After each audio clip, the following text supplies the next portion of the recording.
interested in speaking on an agenda item, it's a blue card. And then again, members, do we have anybody on Teams that wanted to speak in the public forum? We do not. Okay, so just to remind you, it's not your last chance, but if you want to speak on something agenda, fill out a blue card, hand it to Pete there at the end of the table, and then you will be called when that agenda item comes up. Next is new agenda item.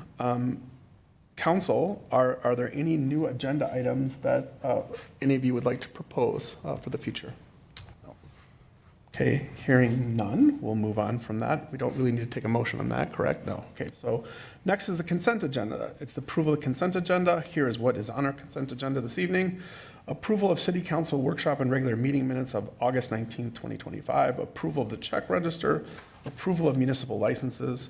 Adoption of Resolution 33, 2025, approving the Wayzata City Council meeting schedule for 2026. Approval of amended memorandum of understanding with the Wayzata Conservancy for the funding related to Panaway maintenance and operations. Approval of the right-of-way agreement with Intrepid Cohort 1 LLC. So that is on our consent agenda. I would accept a motion to approve the consent agenda as presented or amended if needed. So moved, Mr. Mayor. Second. Second. Any further discussion? All in favor say aye. Aye. Okay, that passes. Public hearing, we have no official items on the public hearing. Did we get anybody on Teams or anyone else that wants to say anything on that? Nope. Okay, so now moving on to new business. The first item on our agenda is the consideration by council of adoption of Resolution 31, 2025, certifying to the county auditor the preliminary property tax levy for payables 2026. Just for the education of the public, there's two steps in approving any city's budget. You have a preliminary budget that needs to be approved in September. You can go no higher than that guidance as a council in terms of raising additional tax revenues. And then it clicks forward to the final in December where we have the right to take it down if we wish or leave it as is. With that, I will turn it over to the city manager to take us through where we landed. Thank you, Mr. Mayor and Council. I will actually turn it over to Finance Manager Zimmerman to walk us through a brief presentation really based on the direction that's been provided to staff at previous workshops and including this evening's workshop. Okay, thank you. Good evening, Mayor and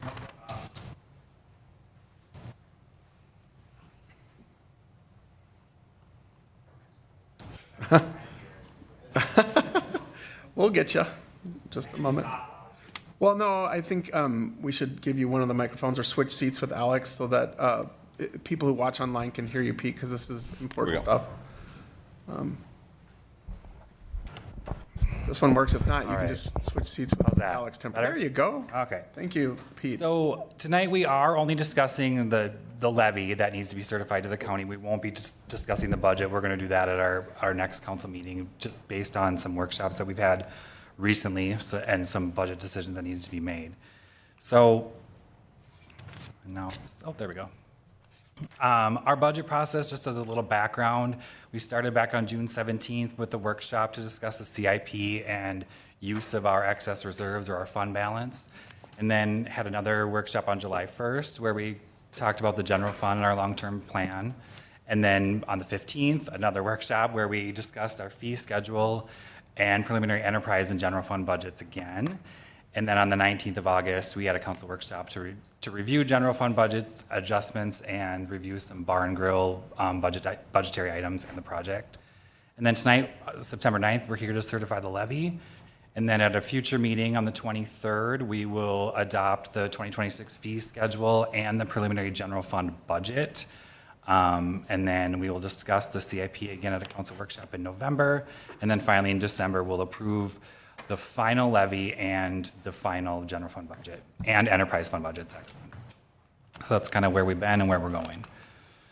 So this is the resolution that staff is presenting to council tonight. You'll see there is a general fund levy amount of $7,421,212, which is a 7.5% increase over the general fund levy in 2025. I just wanted to point out, in previous years, we've separated out the general fund levy from a equipment or infrastructure, line item levy. That's included in this total. We just didn't separate out this year for just mechanics, basically. Some history on our levy here in Wayzata from 2021 to this 2026 preliminary, just a little graph to kind of show how things have gone. And then that bottom graph is a levy increase percentage over time from year to year. So as you can see, we're at a 7.5% increase over 2025 as our preliminary. And then just some little information on impact to residents. Assuming that property values stay flat, if you look at that median value home of $1,152,500, I think it says, the city portion of property taxes would be a 39% increase, or $39 increase, Flat values probably aren't very likely, so we ran just a little bit of a model for a 5% valuation increase. And again, looking at that median value home would be a $410 property tax increase, city portion of the property taxes. In comparing the tax rate to surrounding cities, as you can see over the years, we've pretty much stayed in line with Minnetrista, and about the same from year to year. But there's really only one city on this table that's lower than Wayzata's tax rate. So just kind of comparing to your neighbors. And just as a reminder, the only way we can go from here is down in terms of levy. We can approve a reduction in the levy at a future meeting, but we can't increase it at all. So what the council decides tonight will be the highest it can be. So in closing, the staff recommendation is to approve Resolution 31-2025, certifying the preliminary tax levy of $7,421,212. Okay, thank you, Pete. Questions of staff at this point? Okay, for those of you in the public, we start working on the budget as a council and staff in June. So we've been working through both expense and capital and the implications. And as Pete said, this is a preliminary levy, which just means it can go no higher than this. This is not the final rendering or recommendation of this council. It's what we're comfortable with the information we have at this point to go no higher than 7.5%. And then we will go through another set of meetings between now and December, and either we'll stay at 7.5%, it can go no higher, but it definitely could go lower. And I'll leave it at that. So any comments from council before we move to a vote? Okay, seeing none, I would accept a motion for adoption of Resolution 31-2025, certifying the preliminary, not the final, tax levy for tax payable 26.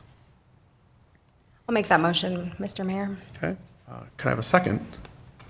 I'll second it. Okay, any further discussion? Yeah, I'll just like to point out, again, for the viewing public and those that are here in the room, the original budget that we started dealing with was probably twice as high as the current one in terms of percentage increase. So we've already reduced it quite a bit.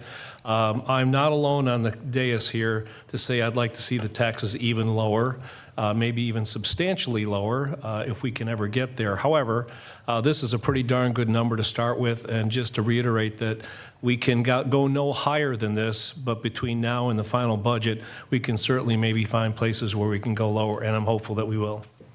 Thank you, Mr. Plex. Mr. Parkhill. I also have a comment. I would like the surrounding communities to, I'm going to vote no on this because I think we can do better. And the reason I think we can do better is I think we can push our alternative sources of revenue.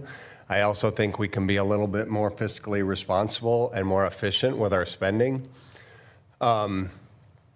I want the surrounding neighborhoods and the surrounding communities to say, how did they do that? How did they get to 5 or 6%? And then they can start asking the question, we have the ability to control 19% of our taxes, our property taxes. This is what this levy dictates. And you can just see it's going to be about $410 in increases on an average home. That's a lot. And I really think that we should really push back and really try and be as economical as possible. So I'm pushing for a 5% target number. I think that's reasonable given inflation, given needs. Our needs are growing. We can experiment with that this year, and if people push back and say we're not getting the services we want, then we can go back up next year. But it'd be really nice to test the water to say we're going to cut this, this, this, and this, and see if people notice. And this is our opportunity to do that. Thank you, Mr. Parkle. Any other comments from anyone?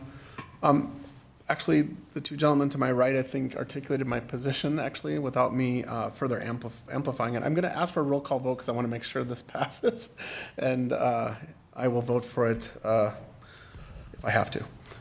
So if I could have a roll call vote, please, on the preliminary levy, which just sets no higher. Councilmember Parkhill. No. Councilmember Plekish. Yes. Councilmember McDonald. Aye. Councilmember Sorensen. Aye.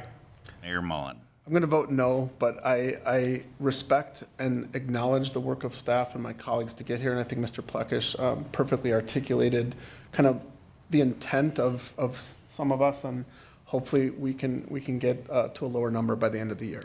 With that, I'll move on. Thank you for everyone's comments. Now we're on to the big item that I think most of you are here for, is to consider the approval of the first reading of Ordinance 852 to amend Chapter 815 prohibiting short-term rentals. Let me just outline the process for you a little bit. If for those of you who are rookies in this room, I know you all watch it on TV, but if you're here for the first time, our process is fairly simple. We hear a presentation from staff with a recommendation. The staff then takes questions from council, and then we open it up for public comment.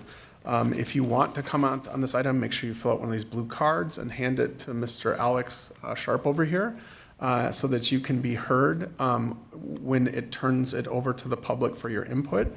We then bring it back to the council for discernment process to hopefully look and hear on all the testimony we received to this date, all the new testimony that we would receive tonight. My reference to testimony is the emails, the texts, the calls, the meetings. We've had 2 workshops on this. We've had 2 community engagement meetings. It's an emotional topic for some, and the only thing I ask, if you do come to the dais, is that you do it with respect. No name calling, no shouting, and as long as we adhere to that, you will be given, at least 3 minutes to make your case. And with that, and all are welcome, and we do value you being here tonight and giving your perspective. And we all come to it with an open mind before tonight and anything new that comes at us. So with that, I'll turn it over to Mr. City Manager, Interim City Manager.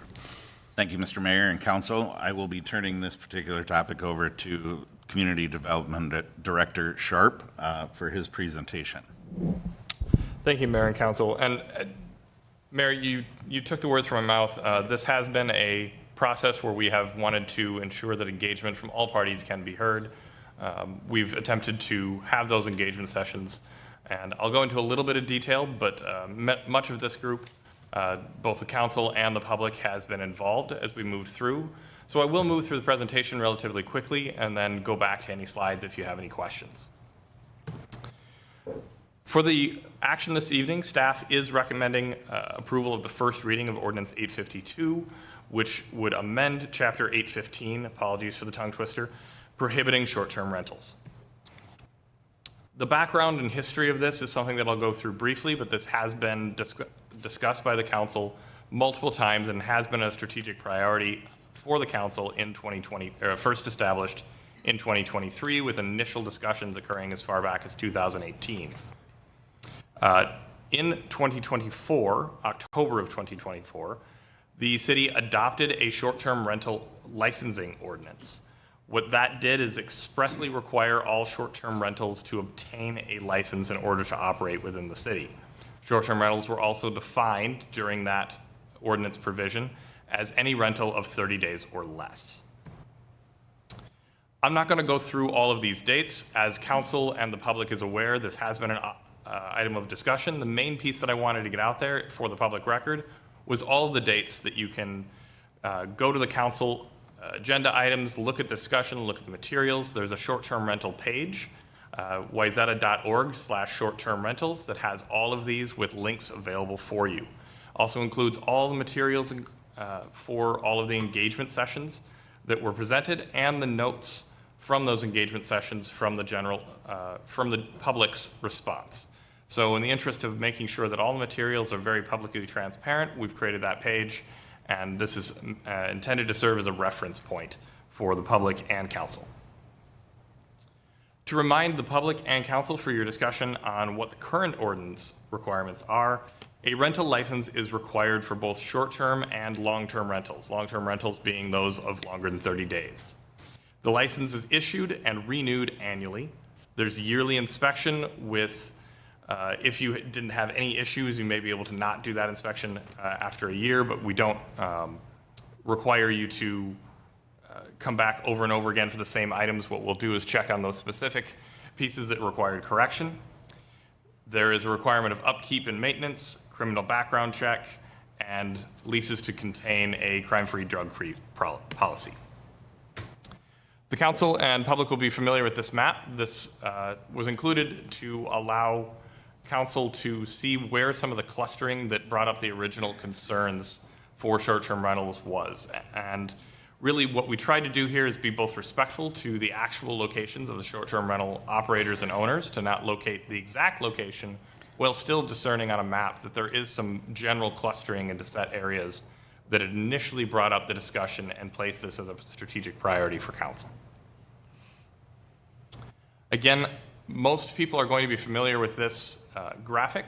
I have updated it once during our discussions to include some additional information, but it does show that where Wayzata is sitting is on some of the least restrictive side of things right now.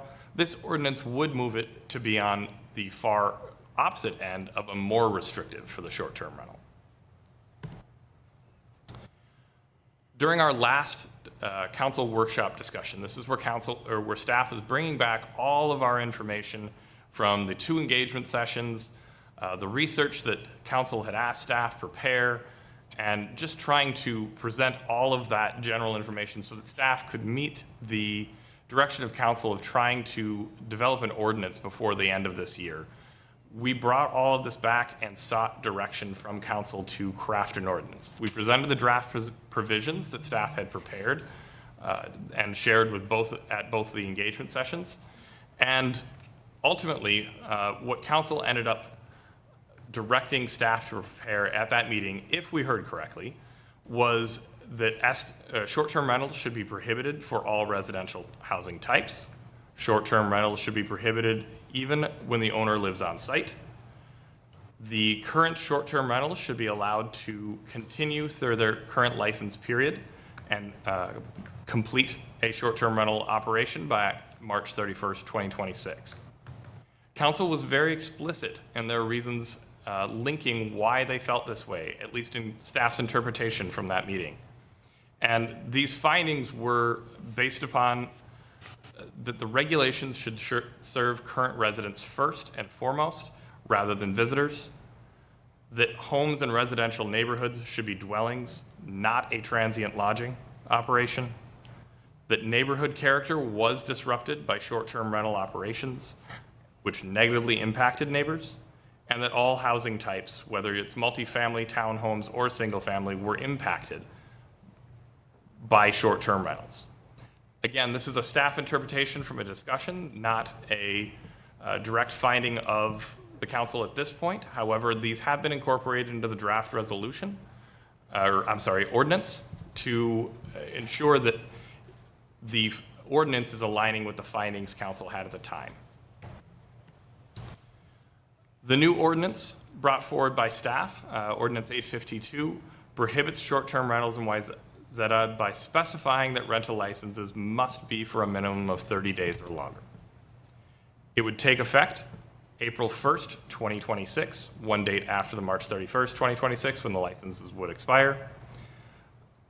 Updates the language slightly within an ordinance. Again, when we first brought forward this ordinance in October of 2024, it was reiterated that this was perhaps not our final iteration. This was meant to help us document how many short-term rental operations we had, and that the license and ordinance may grow through time as we learn more. So there were some updates for clarity and consistency, and then include some enforcement provisions for violations and an appeal process.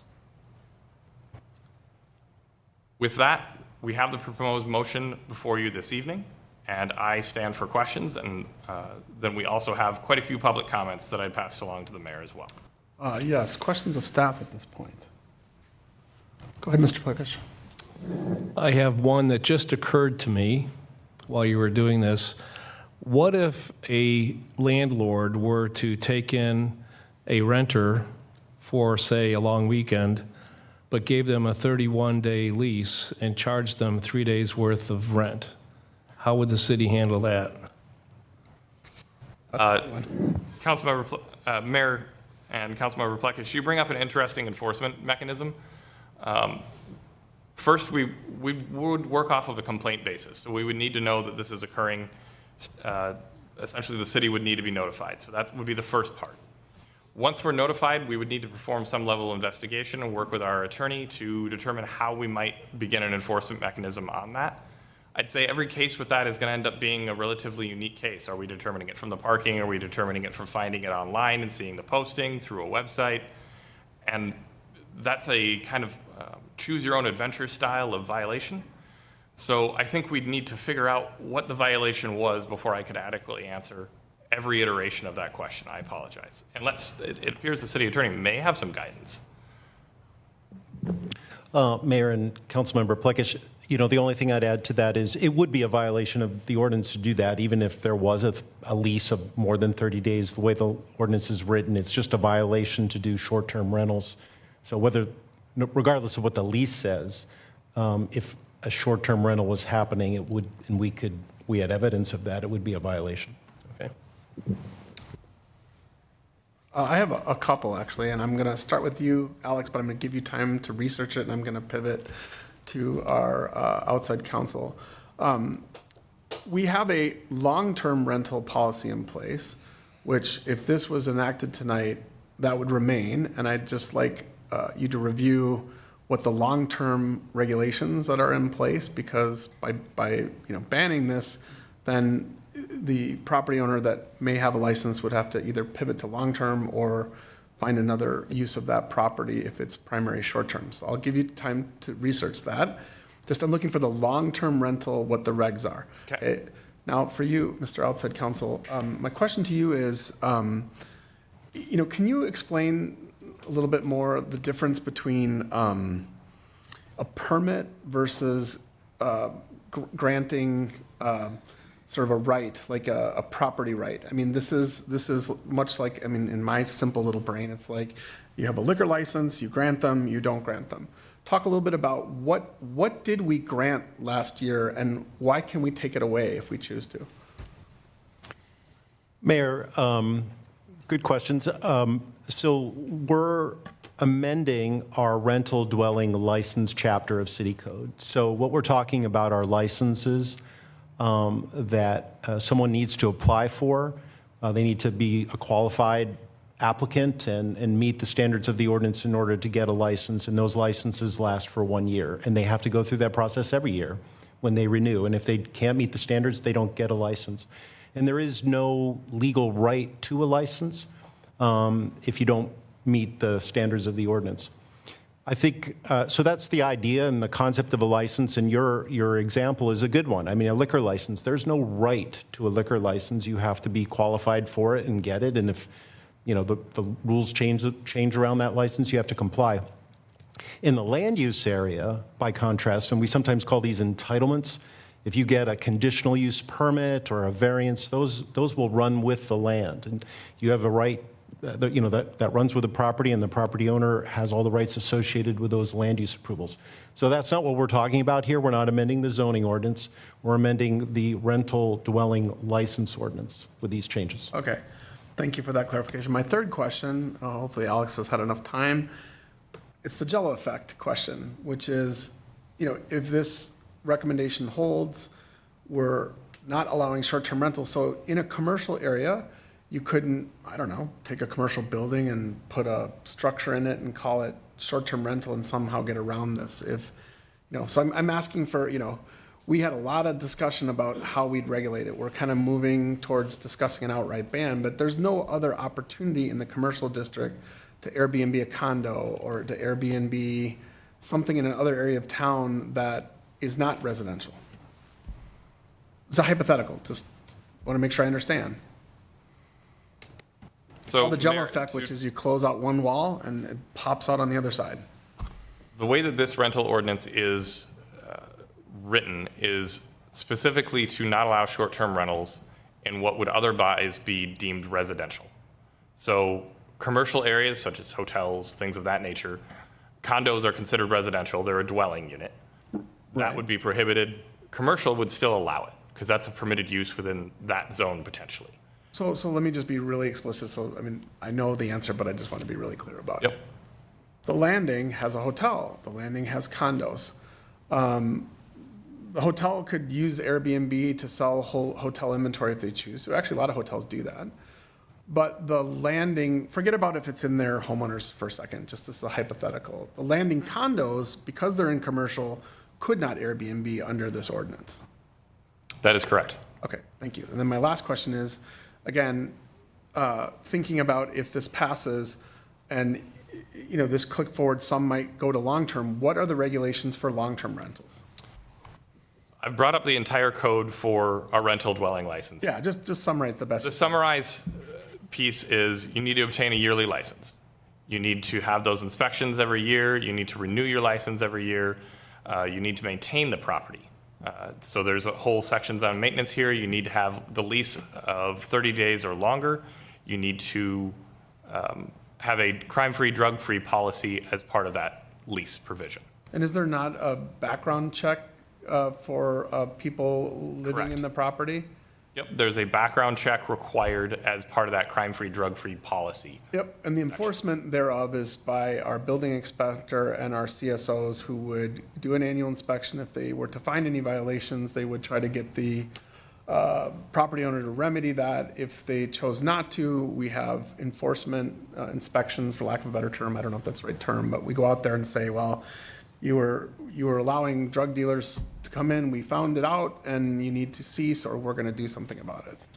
The remedy would be, because we've looked at this recently, is do we need to pull a license? And then you can't legally operate as a rental within the city of Wayzata. So that's the first step in the mechanism, and then there'd be further steps that the city would pursue after that. Okay, thank you for that update. Other questions from council? Mr. Sorensen? Yeah, just a real quick question. Do we have any non-compliance issues now in the city that we're dealing with For short term or for long term? for short term? Mayor, thank you very much for the clarification. There is currently one case that the city is pursuing in short-term rental non-compliance, where they have not obtained a license. Okay, thank you. So it just means you have found evidence that they're Airbnb, but they don't currently have a license.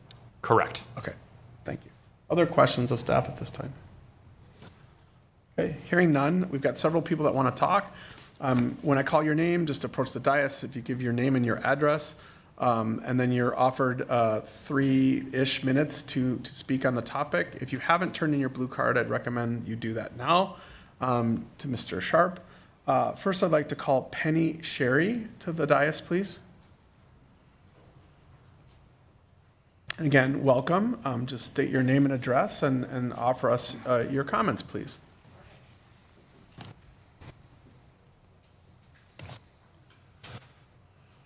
My name is Penny Sherry. Hold on one second. We just got to get your mic on. Alex, can you maybe help her just? I think I've got it. There you go. Yep, I Okay. just want to make sure thank you. My name is Penny Sherry, and I live in the Wayzata East neighborhood at 1053 Lake Street East. I'm here to express my strong opposition to the growing number of short-term rentals in our community. This is affecting me personally because we actually live right next door to one of the short-term rentals, and we have a cluster of 5 of them within a block of our home. With the 3-day rental minimum allowed next door, we for sure see new people every 3 days, many weeks. My husband travels frequently for work, and being home with a constant flow of strangers feet from our windows is a weird and unsettling feeling. We've started closing our blinds for privacy on that side of the house and setting the alarm every night and whenever I leave the house. I can't rely on these neighbors being someone that I can talk to because they are not neighbors at all. They're tourists. This is not what we expected when we bought our home. It feels like we live next door to a mini hotel. I do not want to live next door to that. I want to be clear that most of the guests have been friendly and respectful. My concern isn't about the individuals. It's about the hotel-like business model operating next door to us. There's a financial motivation driving this issue. Short-term rentals generate significantly more income than long-term. For example, the property next door charges $2,100 for a 4-day stay during peak season. If rented continuously, that could amount to over $15,000 a month. In the summer, this home is booked nearly every day. That is not simply a homeowner renting out their house occasionally. This is a full-scale commercial operation in a residential area right next door to us, in an area that's not zoned for it. I ask each member of the city council, how would you feel if the house next door to you was a short-term rental, with strangers coming and going every few days, just feet from your windows? Would your sense of home and community feel the same? Just want to give you a 30-second warning. Okay. All right. Well, we're extremely concerned that if the council does not act, the many remaining small charming homes in our area will also be bought up as investments and turned into short-term rentals. Wayzata has a designated business district. Our residential streets were never intended to be part of it. I respectfully urge the council to adopt the ordinance banning all short-term rentals and also not allow any grandfathering in of current short-term rentals. Our neighborhoods should be places where people know each other, look out for each other, and build lasting relationships, not short-term profit zones for absentee landlords. Thank you for all of the time you guys are putting into this. Thank you, Ms. Sherry. Next up is, going to ask that we don't applause one way or the other. I understand everyone wants to, show their love, but let's just try to keep it even and stick to the facts, please. Mr. Dave Larson.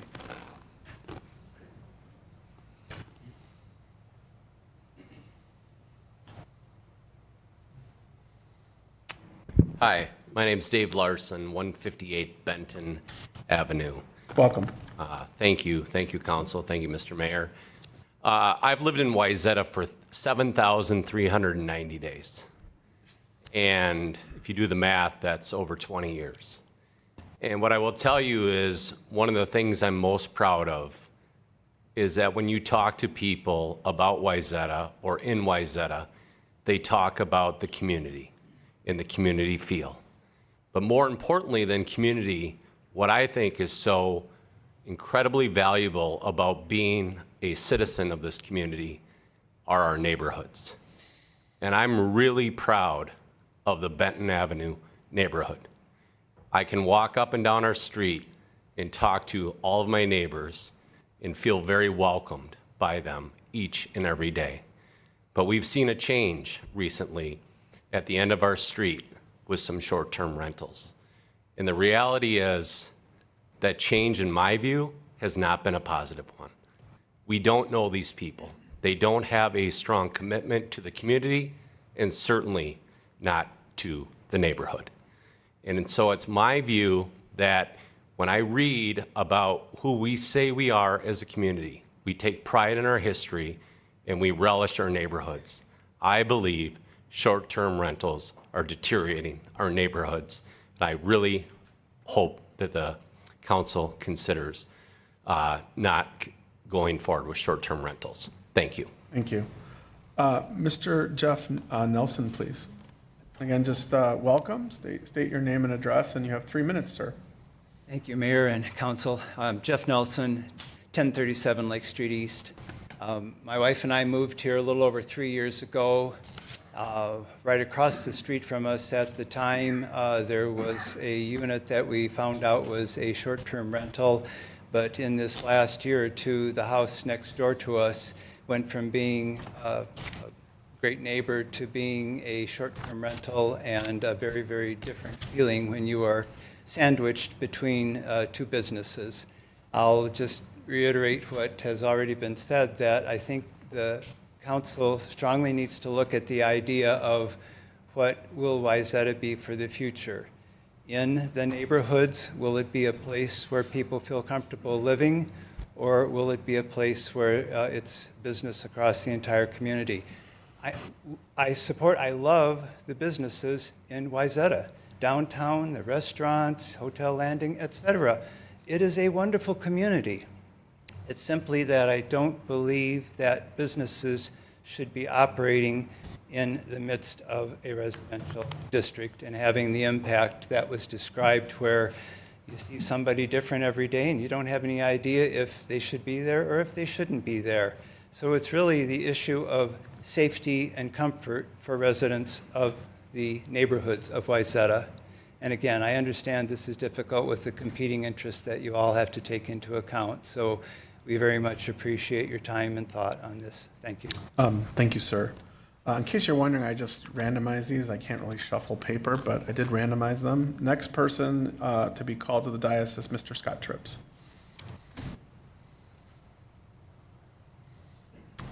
Welcome. Thank you. Scott Trips at 245 Walker Avenue North, which, by the way, for many, many, many years of used to coming to these meetings, I'm still going to advocate for not having to give someone's personal address here, particularly given the things that are happening in today's society. I think it's appropriate if we just change it to Wayzata resident and going forward. So that's a suggestion. No, thank you for that feedback. I'd love to start my 3 minutes now. Yes, sir. You're welcome to, Mr. Trips. Right. I appreciate those who have already spoken. I, too, am a neighbor to a short-term rental. I've been in Wayzata for over 30 years now. I happen to own the short-term rental that's right next to me. And the short-term rentals are actually working extremely well in our neighborhood. And by that I mean, we're the direct neighbor. We're super particular about how our neighborhood responds to a short-term rental. In fact, all of the neighbors that are basically within sight distance of our short-term rental support it, and actually multiple have used the short-term rental. So for us in our neighborhood, and we have neighbors who have written to the city council indicating that they're in full support of short-term rentals, and again, these are very close direct neighbors. I'm sorry for those who have not had a good experience, but what I can guarantee is that it's possible to have a good experience. My concern is we're swinging, like the graphic that Alex showed, from the far right side, not politically speaking, sorry, but just the far right side of that graph to the complete opposite side, rather than looking at having good quality discussions and finding ways that we can meet the challenges that exist, which I believe we can respectfully do as a small town and with the city council overseeing that. I had a chance to speak with every city council member, all right, in person or on phone individually. And you guys, I believe, can all attest that 100% of you said that you would prefer to find a win-win solution, that you don't necessarily think this is the ideal solution to prohibit. And I would call us to the integrity principle that we have as our number one value for the city council. Integrity is doing the hard things that are right.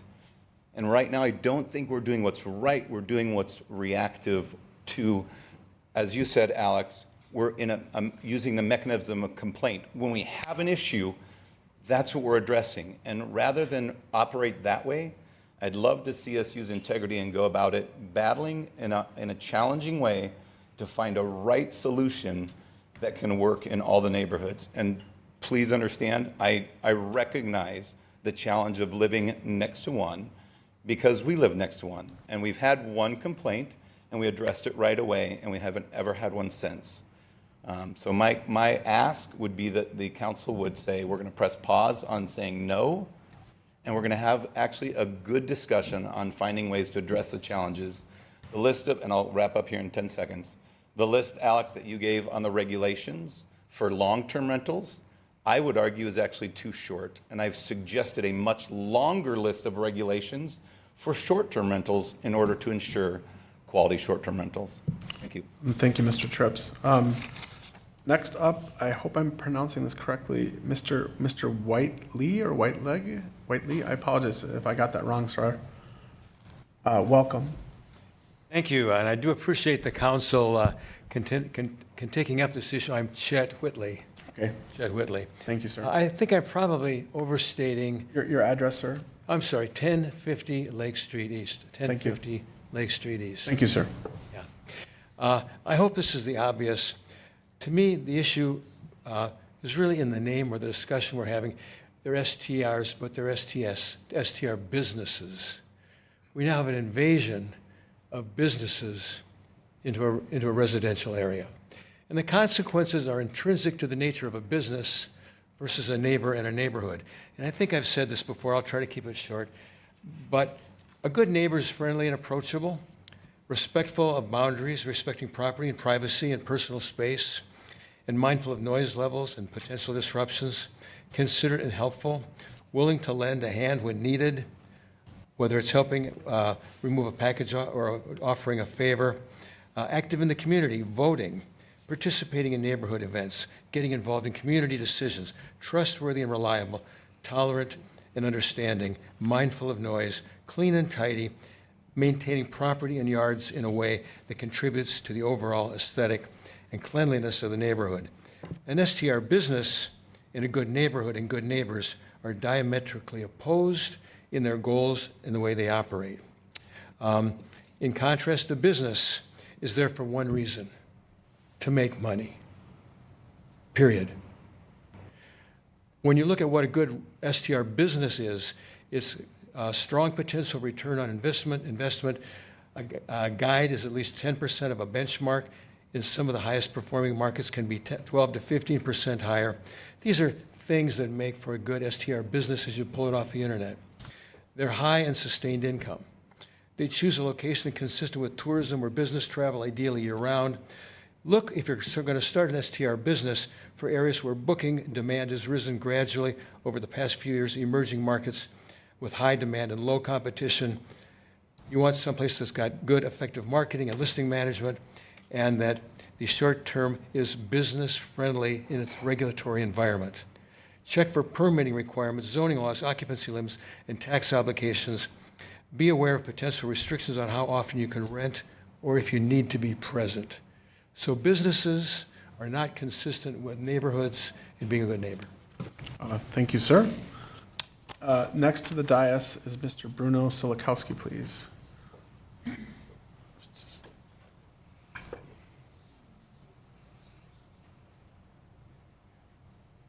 Welcome, sir.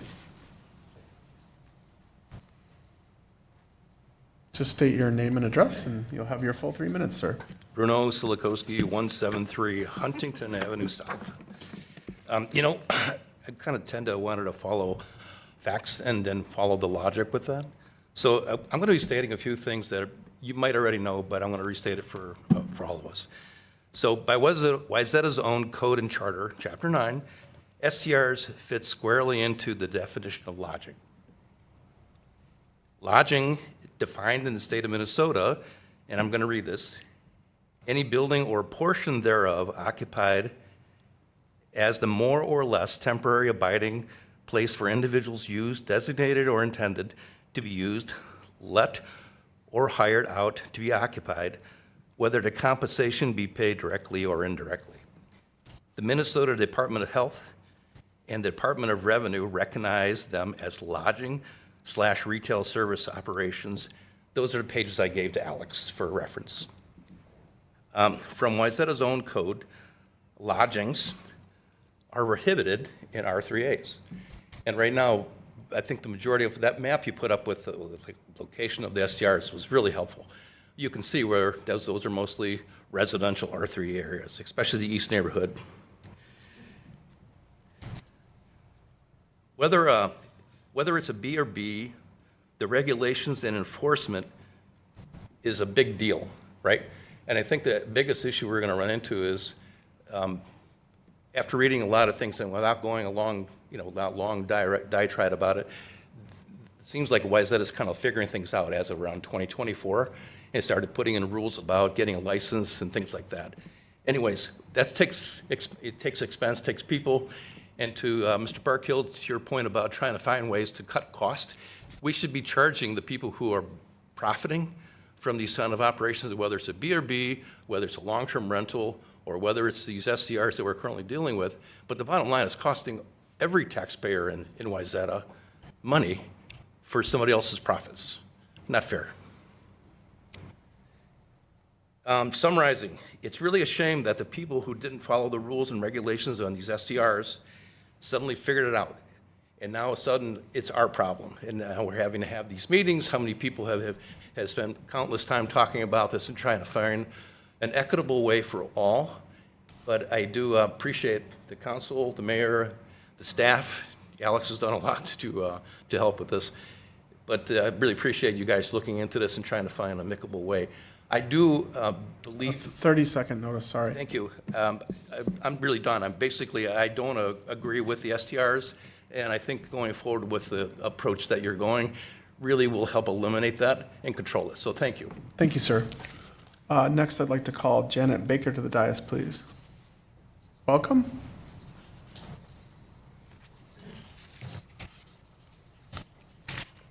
Good evening. I'm Janet Baker. I reside at 324 Hampton Street in Wayzata. And again, to reiterate, but you just can't say it enough, thank you so much. As has been said, we're passionate, we're emotional, it is time consuming. I've lived in Wayzata for 10 years. I would be happy to never come to a city council meeting. I just want to pay my taxes, go on the lake walk, love it. And now I have been to the community engagement, I've been to the workshop, the city council meeting tonight, and most importantly, if you haven't heard, I've been talking to all our neighbors. I did not realize, especially, I'm in the Lake East neighborhood, going across to Benton, we have not been just asking you to solve our problems. We have talked to the owners of the short-term rentals. We have tried compromises, and there is nothing left for us to do. If I thought getting on my knees and begging for 3 minutes would help, I would do that because I do not like being dependent. The city has the sole resource and ability to ban short-term rentals. There's nothing I can do as a resident. So I am happy to hear where this is going. And after reading last week's Wall Street Journal, I sense you're probably aware there may be litigation coming. The profits at stake are real. It's very few individuals that are making a lot of money. So the neighbors, if you don't ban it, we can do GoFundMe, we can try to get resources together, we can try to litigate. But I'm just asking, please, after everything you've heard, put the ban out, support the ban, support the residents, and know that you're doing the right thing because we can't do this without you. So thank you so much for all your time and attention. Thank you for your comments. Next, I'd like to call to the dais Jenny Sargent, please. Welcome. Hi, good evening. My name is Jenny Sargent. I live at 215 Chicago Avenue North. I am just here to reiterate in person my desire for the complete ban of short-term rentals. I would reiterate everyone else that's come up in favor of them. Neighbors should be who's in your neighborhood. It shouldn't be people that you don't know. You shouldn't wonder if the people next door should be there or not. I think you're a minority that you live next door and that you're watching. I do think if you want to do long-term rentals, those people, I've rented many times in my life and that they do become part of neighborhoods, but short-term rentals are not part of the neighborhood. And I would just ask, I know at least 3 of the city council members at a previous workshop stated that in thinking about it, you're pretty ambivalent, but then you thought if it was next door to me, what would I do? And 3 of you at least said that you would not want it. So I just ask that you listen to the majority of the people so far that have spoken tonight that have been in favor of the ban. You think about how you would feel if it was next door to you, not just someone else's issue that they're dealing with. And I would ask you to vote for a complete ban and not grandfather anybody into it. Thank you for your comments. Last chance to fill out a blue card because this is the last one. So last chance if you want to fill out a blue card. Last up is Miss Anna Bader, please.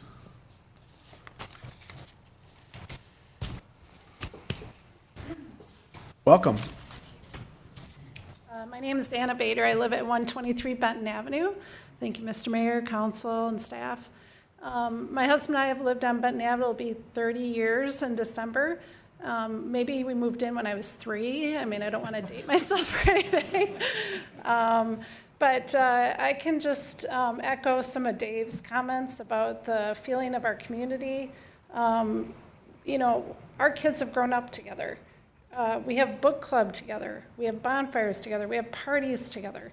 You're not going to do that with somebody who's living in a short-term rental. And so really the fabric of our neighborhood is made up of the neighbors. And so I'm in full support of the changes to the ordinance, and neighborhoods are for neighbors, and it's not a commercial enterprise. So thank you for your time. Yes, thank you. Okay, so before I bring it back to council for a discernment process, I just want to make a couple comments. I mean, in our packet, we received feedback from people that aren't here for it and against it. You know, all that's in the public record. All of the qualitative feedback that we received in these open houses is in the record. So all of us up here, I think, met with or had calls with people on both sides of this issue. So you have to put faith in the process of we're trying to, you know, sort through this in a balanced and professional way. With that, I'll bring it back to the council for discussion and deliberation. So I guess I'd look for someone to start weighing in. Yeah. Mr. Sorensen? Okay. Yeah. Go ahead. So, you know, we talked about this 5 weeks ago at the workshop, and I had a fair amount to say about it. And, you know, it's 5 weeks ago. Since then, there's been a lot of discussion about it. And I guess what I'd like to do a little bit is take more than a little time and maybe try to declutter some of this conversation a bit. You know, we have so many issues on the table that we could talk about. I think a lot of what I intended to say has kind of already been said one way or another. But regardless of where we end up, I mean, it's good to see people here. It's good to see people engaged, passionate, having an opinion, being able to come up and express it, because that's what we need to really make the most informed decision possible. And also, just a quick note to staff. I mean, you guys have been doing this since May or earlier. I know you spent considerable time reviewing this, talking to people. People told me you've been responsive, so thank you for that. I also just want to acknowledge, I mean, you're not going to see me up here promoting more regulation very often. It's just kind of not my thing. And I have great respect for property rights. My whole life, I've been a builder, developer. I think property rights play a part in this discussion somewhere, but we need to keep that in mind also. The other kind of premise of this whole discussion that I think can't forget is in none of this discussion have I heard anyone say that anyone can't continue to rent their place more than 30 days at a time. So we're just talking about short-term rentals, you know, lease periods that are shorter than that. The other premise, I think, in this whole topic is this isn't, to me, about, you know, good operators or not so good operators, or respectful guest or not respectful guest. And I'll tell you a little bit why I think that in a minute, but you know, I think we probably all committed, Mr. Trips reminded us, we committed to be open and try to hear all sides of this. And I think that's a bit of the challenge here, because the fact is, you know, we have stakeholders on a lot of sides of this. We have, and with that in mind, there's, you know, things we need to recognize about the positive things about short-term rentals. Certainly, it provides diversity in housing. People want to come stay in our community. They like it. It gives them options.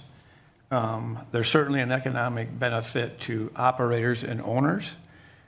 These are for-profit enterprises. It's all about maximizing your profitability. And you may argue or say that they enhance economic benefit. I'm not sure it really does or not, but I think it's only fair to acknowledge that there are some positive things about short-term rentals.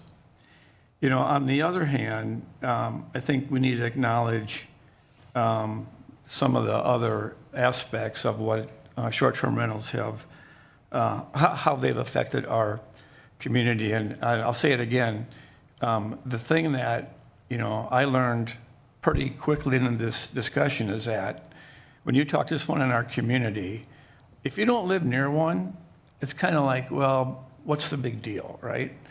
And that's, you know, on my street, there's none on my street, there's plenty in my neighborhood, but I'm not directly affected by it. And I think that's the general premise, you know, if you just, that's kind of how you feel about it. But it's significantly different if you live next to one. And you heard a lot of the issues that came up about firsthand experiences.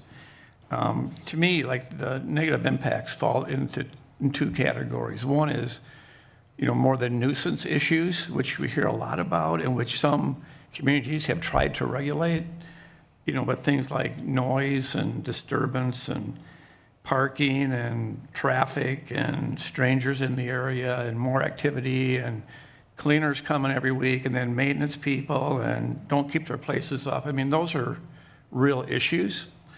But by far the biggest issue is loss of neighborhood character, because the fact of the matter is you no longer have a neighbor. You have a business operating in your neighborhood or next to you. And like we've heard from some of these direct testimonies, it's not a very pleasant thing, and it's not what you anticipated when you buy a home here or live here and you have a for-profit business operating next door. So I just have a question, if that's okay to staff. Yeah. So, I'm probably just heading your way, Alex, but, so Alex, do we allow hotels in residential areas? Mayor, Councilmember Sorensen, no. They are not a permitted use in any residential zone. No? No. We don't allow hotels in residential areas. A hotel would not be permitted in a R3 residential zone or in any residential zone. Okay, so why not? As others have pointed out, the definition of lodging is defined as a commercial enterprise and therefore within commercially zoned areas. Okay, so I'm trying to hope you could help me understand this, but a hotel is for guests. And you mentioned the word residence, you know, so our residential areas are for residents. So hotels are places where people go, stay maybe a shorter period of time. Maybe it's a business trip, maybe it's a pleasure trip, maybe it's a wedding, you know, maybe it's a family event, maybe it's a bachelor party. But that's kind of how they use a hotel, I presume. And you're saying in residential areas, they're more for our residents. Dwelling unit traditionally is how it would be referred to within a zoning ordinance versus lodging. Yeah. So I was going to ask you what the definition of a resident was, but to save time, I looked it up myself. Thank you. So, you know, a quick look at AI says, an overview, legally, a resident is an individual who lives in a specific place with the intent of making it their permanent home for an indefinite period. And a key aspect of that is intent to remain. So you must have a conscious decision to make the place your home, not just a temporary site. So this conversation is helpful because I think it's kind of helping understand why we have zoning regulations. And, you know, in this case, if I understand this right, we have residential areas where people want to live and stay living there, and that's kind of what you get when you live in one of these areas. But a hotel, which are not allowed in these areas, are more, they're not residents, they're guests. They're coming for a short period of time. So did I have that right? Mayor, Councilmember Sorensen, I believe so, yes. I think we get the rhetorical. Mr. Okay, Sorensen. so really, I think what I'm getting at is, you know, we've had a slow conversion over time, consciously or not consciously, converting homes to mini hotels. And you've heard a lot of issues here associated with that. But I just want to put different words to it, and I think someone got pretty close to what I'm going to say. But, you know, another way to think about it is what the Pennsylvania Supreme Court said when they upheld the decision to deny Airbnb rentals in residential zoning districts. And the rationale included, amongst other things, and I'm just going to read this. Short-term tenants have little interest in public agencies or in the welfare of citizenry. They do not participate in local government, coach Little League, or join the Hospital Guild. They do not lead a scout troop, volunteer at the public library, or keep an eye on an elderly neighbor. Literally, they are here today and gone tomorrow without engaging in the sort of activities that wield and strengthen a community. The permanence and stability of people living in single-family residential zoning districts creates a sense of community, cultivates and fosters relationships, and provides an overall quality of a place where people are invested and engaged in their neighborhood and care about each other. It's a place where children play together, neighbors know one another, look out for one another, and people enjoy the quiet seclusions of their homes. So I just want to point out clearly that in this case, we're talking about an operating business in a residential neighborhood, and I don't think that was ever the intent of what we intended when we put our zoning plan together. The other thing, just to remind people, I mean, most of these short-term rentals are in R3 areas. Is that right, Alex? Or I mean, yeah, Alex? Mayor, Councilmember Sorensen, that is correct. Yeah, and so, you know, if you don't live in one of these areas, most of these lots are less than 100 feet wide. They're 60 to 80 feet wide maybe, but the point is they're close together. So if you have a short-term rental next to you, it's not like, you know, you're in a estate lot. So how do we think about this? I mean, I would say there's a couple different things we could look at in terms of how we analyze this. One is the graphic that was put together. And, you know, if you just look at the communities that have had the most restrictive policies include Deep Haven, Greenwood, Edina, Woodland, Shorewood, Minnetrista, Prior Lake, which has a 60-day minimum, Bloomington, Apple Valley, and that's just a really quick look. You know, the other communities that I think we can relate to well, including Orono, Excelsior, and Tonka Bay, don't allow rentals less than 30 days, but they do allow rentals if you're homesteaded and occupied in that home. And I think that's a good idea, actually. If you live and own that facility, if you're homesteaded there, I think you should be able to rent that out under a short-term basis. But what's interesting is that in none of these communities did they try to split the baby. Did they try to come up with a compromise that kind of works for everyone? And in talking to a couple of mayors and a couple of city managers, they just said it got way too complicated. It was impractical to really manage. It was costly. So the point is, I think we can learn about what we want to do with this issue based on some of our peers. The other issue is, and it was mentioned a bit, but the whole concept of, what do we want our community to be? What do we tell people? We tell them, look at our comprehensive plan. And we all know the words that we come up with, in our comprehensive plan into being a small town feel and charming and friendly and walkable and quiet. Not having a business in your residential community is certainly supportive of that. And it's also consistent with our strategic plan. Our strategic plan, one of our primary priorities is sustain community character and safety. And our vision statement for that is focus on what's best for those who live here. So I think the punchline of that for me is our highest priority and our most sacred issue is to do what's best for those who live here. And that is to have a very strict ordinance on the short-term rentals. I'm almost done, Mayor. Okay. Okay. Another thing to think about in this context is, we've spent a lot of money, we've done a super good job in supporting commerce here. We brought a lot of people here, and almost all of it is really good.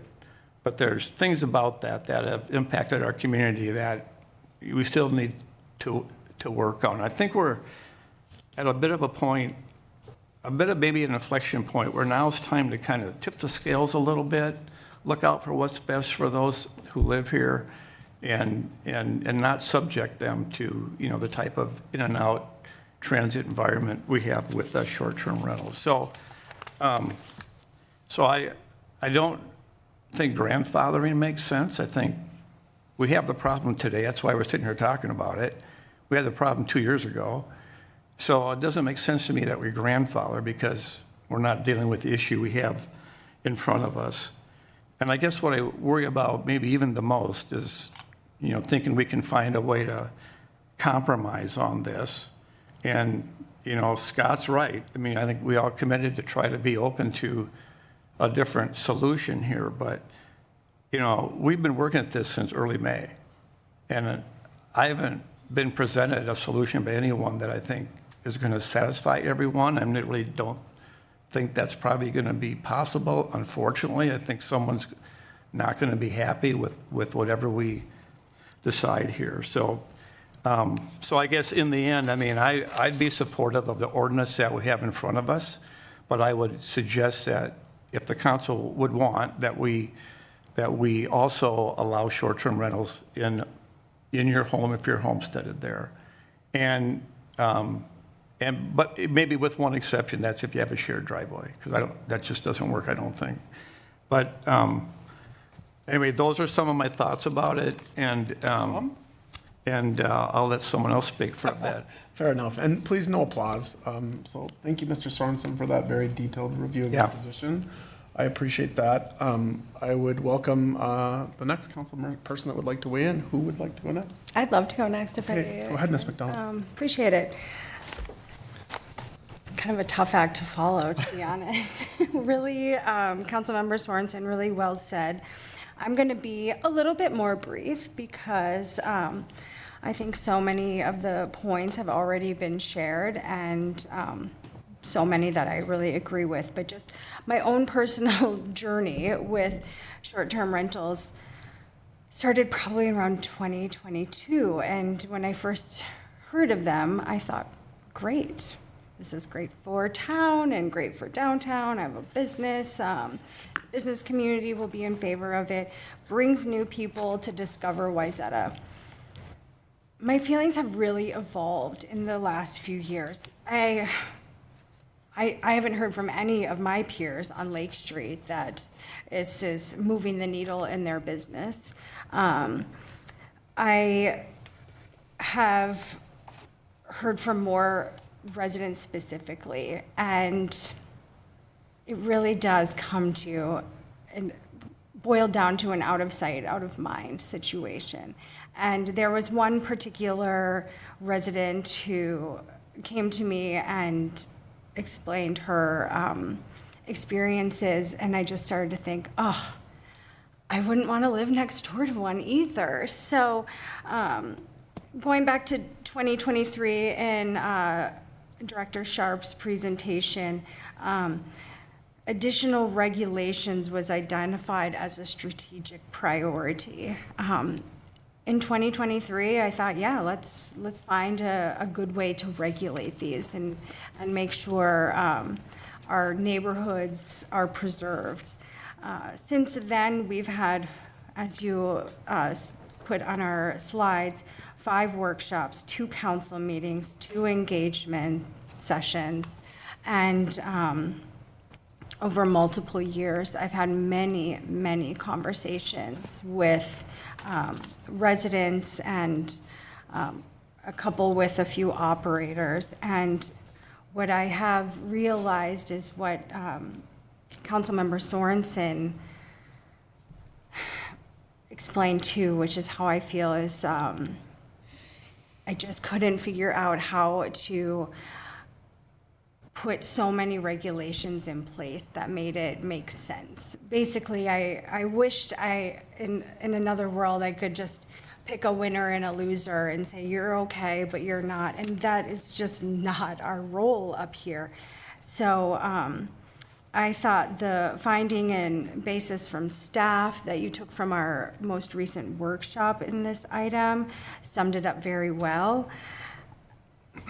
You all summed it up incredibly well, and I really applaud you guys all for being here and getting up to the podium, the some who did, because it is brave. It's hard to get up and plead your case where you may feel a little bit powerless, and just know that you're not, and that's the whole purpose. Because but we're always available to you, and when I imagine an operator and you ask your neighbor, how do you feel about it? That neighbor is going to be really put on the spot, and they don't want to disappoint their neighbor. And that neighbor then may go and text their council member on the side and say, I actually don't support them. So there's a lot of layers and nuance I think people should keep in mind. One final point is Councilmember Sorensen mentioned that he is a big proponent of property rights. Well, I would argue all of you have the right to live in a residential neighborhood and know your neighbors and feel really safe and not feel like you have to hide behind closed blinds. So I support the proposed motion as written and look forward to voting in favor of it. Thank you, Ms. McDonald. May I ask a clarifying question? I'm trying to draw out the feedback as we go here. In Mr. Sorensen's closing remarks, he made a comment about living on site. I'm just asking if you're comfortable weighing in on that. If you're not, that's fine too. Yeah, that's fair. Thank you for that follow-up. I guess I'd want to know could you just define homestead for me so that it's very clear? Does that mean what exactly was that?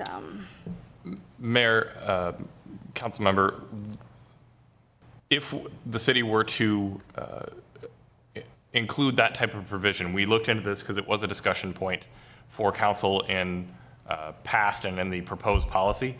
We would likely include an affidavit with the license application that you lived on site, and potentially other means other than just the homestead at the county quality. That way we'd have multiple forms of verification that it was a homestead, and then we would respond on a complaint basis. So the city attorney and staff would work together to ensure that homestead would be a potential provision within that as a classification with Hennepin County, but we'd also include other provisions to make that so the city could enforce more effectively. But is this, person who lives there and who homestead, what if they're a real vacation person or a traveler and they like to be gone 2 weeks out of the month, and those are, so I'm a little wary to say, sure, go for it. So at this moment, I don't think I'm going to, unless you have answers to those specific questions. We could certainly define it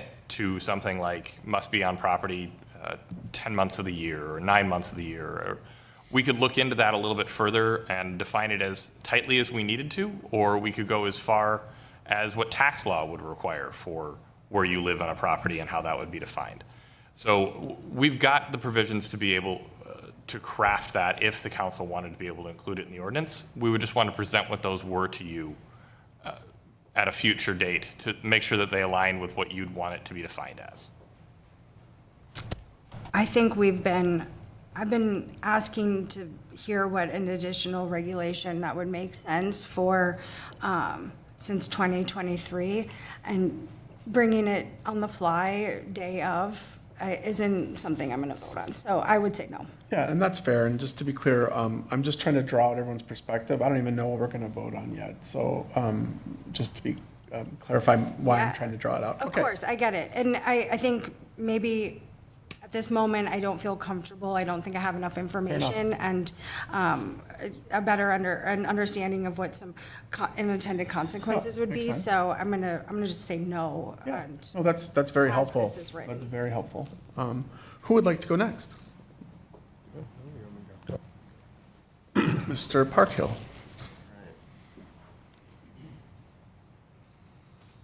Well, thank you all for coming tonight. It's a big deal to get up there in front of the dais and express your opinions and your views, and you are putting yourself in front of your peers, and that's always a little uncomfortable at times for some people. So thank you for doing that. Thank you for staff. You guys have been so incredible about dealing with the complaints and dealing with this situation and a lot of unknowns related to it, and thank you for an incredible amount of hard work. I came here tonight thinking that I wanted to find a compromise. I wanted to find a way to make this work for everybody, to get the two parties together and find something that worked. And I think, so anyway, I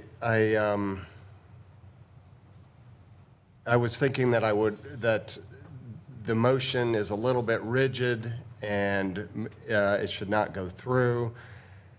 I want STRs. I would use STRs. I do use STRs.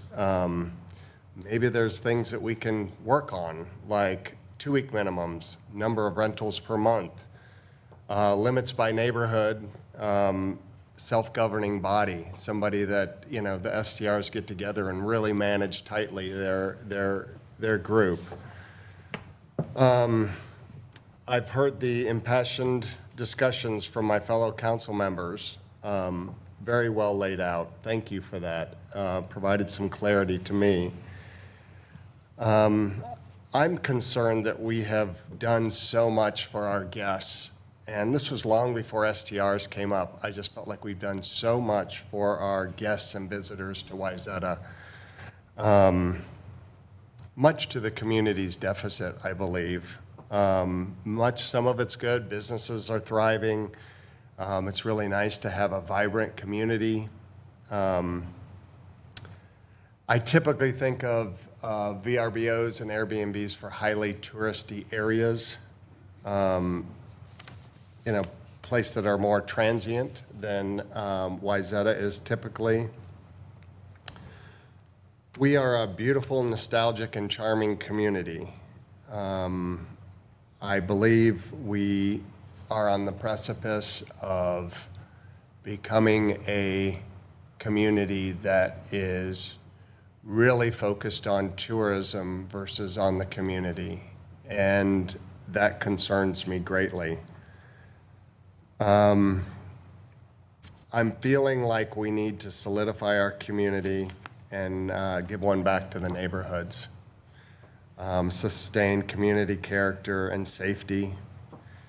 That's where I'm standing right now. I would like to hear my other council members. As I said, I came here with both arguments in my head, hoping to find a solution. But honestly, we've been talking about a solution for several years.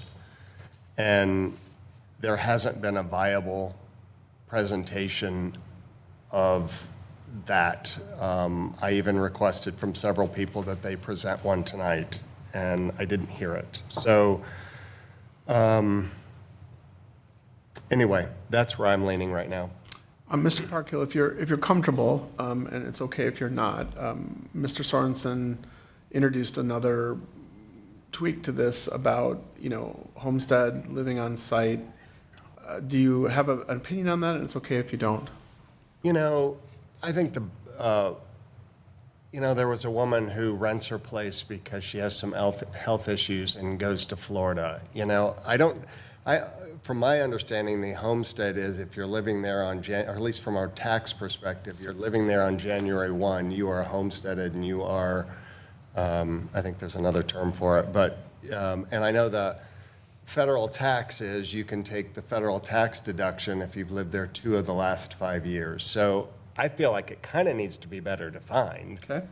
But I'm not opposed to that at all. Okay. I think, somebody gets into a pinch, somebody has health issues, they need to find a way to, make ends meet. But I think there needs to be very strict guidelines on that. And, somebody renting an ADU in their yard is very different from somebody renting a house next door to them or down the street. Yep, fair enough. Thank you for that clarification, Mr. Pluckett. Well, I guess it's up to me before you. Yes, sir. To echo what Molly said earlier, it is a hard act to follow with Councilmember Sorensen at the end. A lot of research there, and I appreciate that. Just as a matter of backdrop for me, I have now lived in Wayzata for 31 years. It is my home. This is the place I intend to stay. I am not a snowbird. I don't intend to be a snowbird. This is my home. And that's significant when you think that when I moved here in 1994, this was literally the 12th different state of the union that I'd lived in since college. So do the math on that. So notwithstanding there's at least one STR owner who was impassioned, articulating a case of ethical and caring STR ownership with neighbors that supported it, we are here tonight because that's not always been the case. If there weren't issues in town, that probably would not have percolated up for us to be sitting here tonight. So I have been taking notes throughout this evening. If you bear with me, I'd like to read them because I think it captures everything that's in my head. So the fundamental issue is, do SDRs benefit the city or not? Is it simply a zoning consideration or something more? Are there any benefits to the city and its residents, both tangible and intangible, for allowing them? What are the downsides of prohibiting them? What has been our experience with the STRs in Wayzata to date? Short-term rentals or rentals of any length, frankly, were never anything I had pondered until the subject percolated to the council and I took an interest in it. We have had lots of input from many different constituents and stakeholders. I have personally met with, talked to, or at least communicated with many people on all sides of this issue before today. There are many who have weighed in on this issue with 2 entirely different sets of outcomes desired. There are those who simply don't wish to see STRs allowed whatsoever on one end of the spectrum, and STR owners who would like to continue operating at the other end, albeit with thoughtfully crafted constraints. Then there are the visitors, many of whom have been former residents or family members of people in town who have found great value in having STRs available. Sadly, there are also many who have caused problems, which is likely why we are here discussing this issue tonight. We have looked to other communities nearby and considered how they have handled STRs, which go from no rules to outright bans.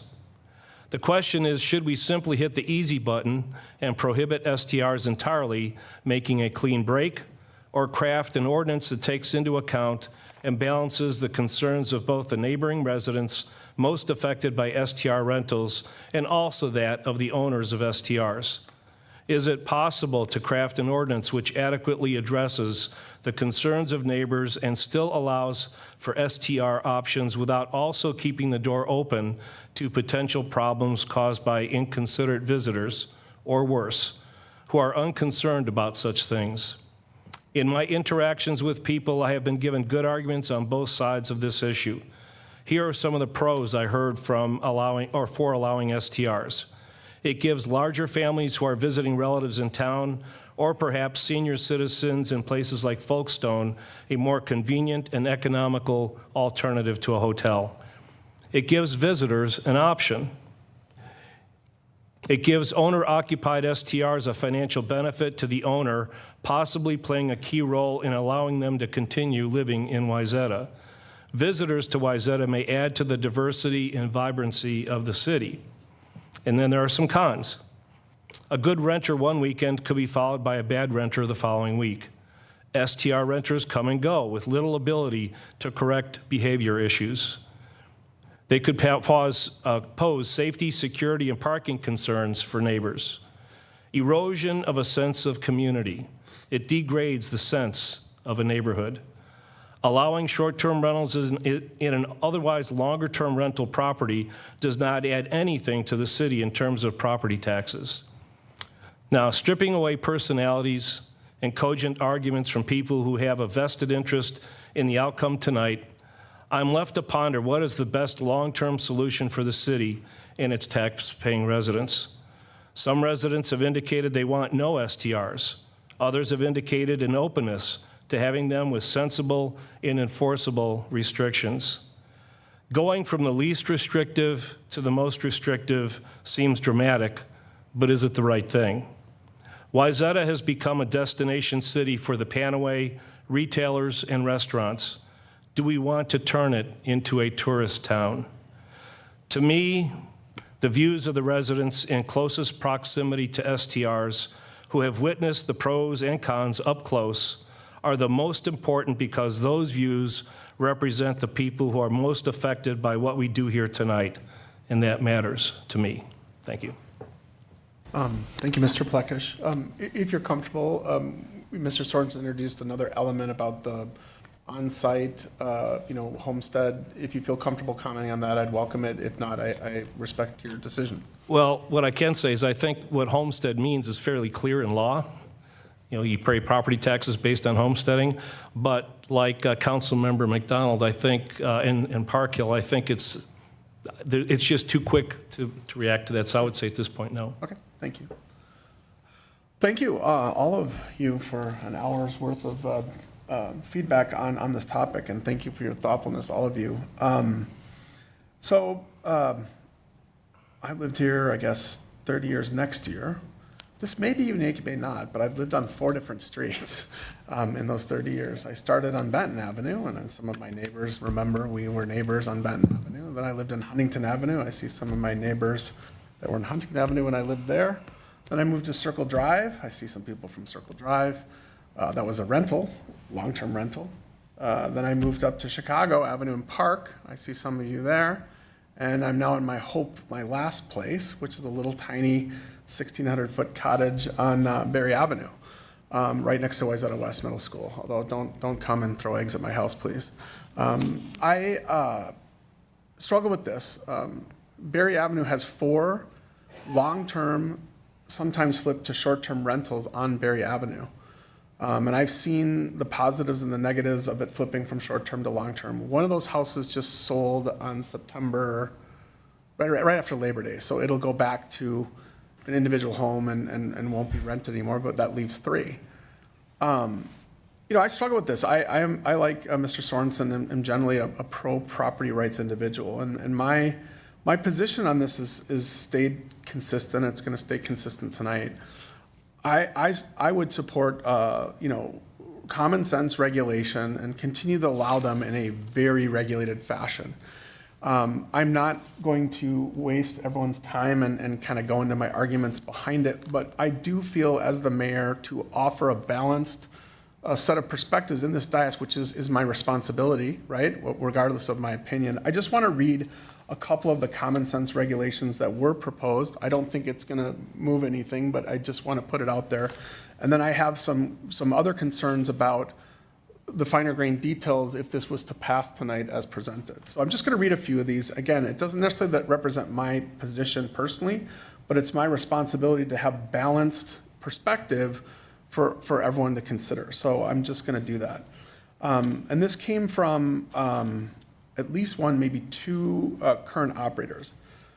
Put a limit or a max on the number of licenses, so no more than 20. Allow only 1 STR per block. Require an annual license requirement with a significant additional fee. Annual owner-operator compliance training and orientation. create a STR owners governing body. This is something you brought up, Mr. Parkhill, to help take off the administrative burden on city if you had a long list of regulations.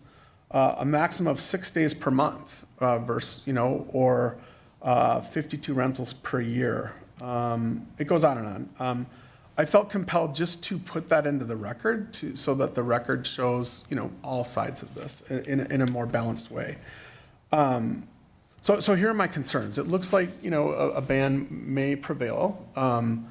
I have some concerns in two ways. One, I would support some definition to live on site and to, allow living on site by whatever definition we come up with, not tonight, but if there's some consensus to move that, I would recommend tabling to get outside counsel and staff a chance to come back to us. And I'm not saying there is support for that, but if it was to be a ban, I would like to see that added if there's consensus for that. The one area that we haven't talked about is along with the ban, the staff is promoting a sunset period that I believe, Mr. Sharp, it would sunset out by April 26th. Do I have that right? Correct, March 31st, April 1st is when the ordinance would take place. So if it prevails that we're going to ban them, I think that's too short a period of time. Another set of our responsibilities up here is to be fair and reasonable to others that you may, harm, however you want to define it.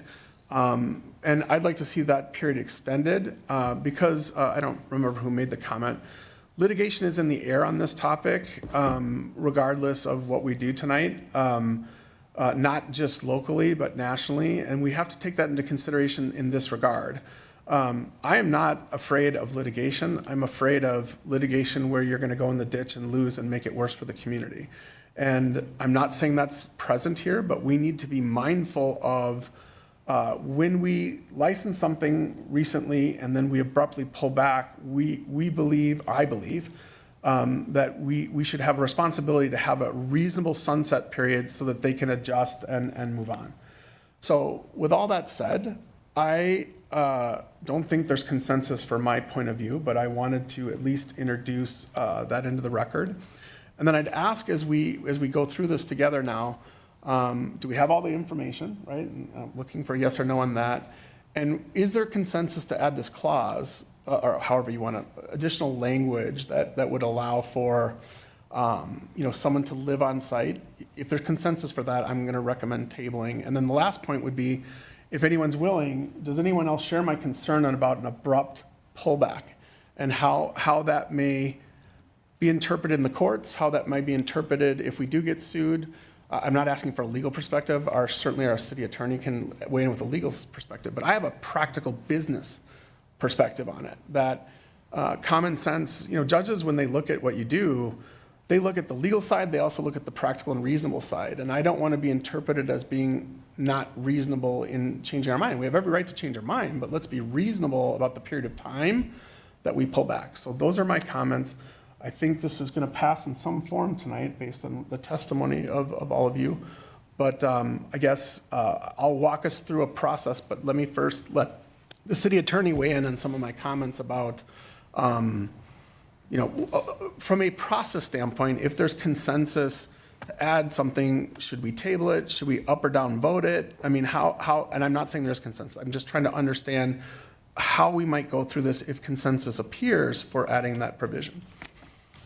Well, Mr. Mayor, on the sort of sunsetting aspect of this and a potential change to the ordinance as drafted before you, right now, as Director Sharp pointed out, the effective date of the ordinance is April 1 of next year.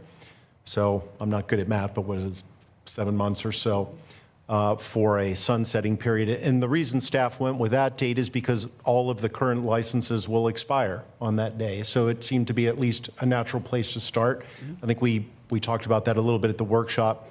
That if you wanted to change that, say give it one more year, that would be a pretty easy tweak here to just move this forward with the ordinance becoming effective April 1, 2027.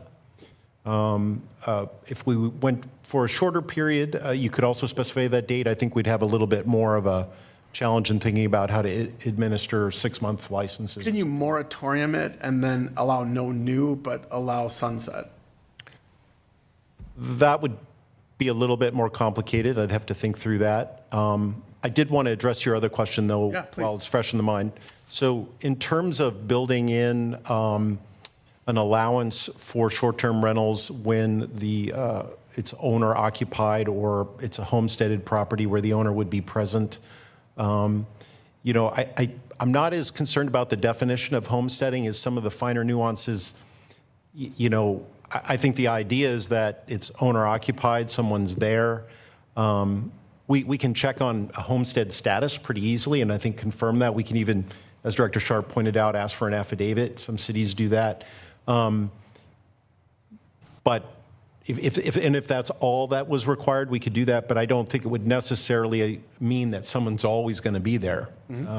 If someone vacations a lot, I think one of you brought that up. Ms. McDonald. Yeah, they might be away, 1 day short of half the year. I'm just pointing that out as something you'd need to think through. And for that reason, I think if there was a consensus among council, yeah, we like that idea, then I think you have two options. One is to table, as you suggest, and direct staff to work on that, bring it back at the next meeting. If it's really worthy of discussion, we could even workshop it again, just that narrow topic.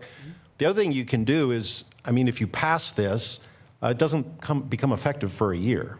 You can always pass this and then amend it, to address that certain thing. Moratorium thing, yeah. Yeah, well, actually, we would continue as we are now until April 1st. But between now and April 1st, if there's things you wanted to add or fix, that could be done too. So I think there's the tabling option, there's the adoption with further refinement option too. Just to be clear for the public, before you jumped on my throat, because I can see some of the look in your eyes, I'm trying to understand process so that we make a solid decision that we can stand up on, okay? So now I'll turn to my council. Do you feel like you have all the information, to make a decision? Is there anything missing for you guys right now? Anyone? Yes, yes, sir. Mayor, if it's okay, I think maybe just a brief chat amongst us about what an appropriate sunset date might be would be helpful in the terms of making a motion. Okay, thank you for that. Mr. Prakash? I was going to actually make a point about that. That doesn't make any sense to me. Okay. The ordinance is crafted to take effect April 1st simply because the licensing, they all expire March 31st. So if we were to extend that, that would mean that all these license holders whose licenses would be ending March 31st, we'd have to contemplate renewing them, which doesn't make sense if we're going to ban them. So I don't think that makes any sense at all. I think it stands on its own the way it is. Thank you, sir. Others that have any information needs, or Mr. Parkhill? I think there should be some sort of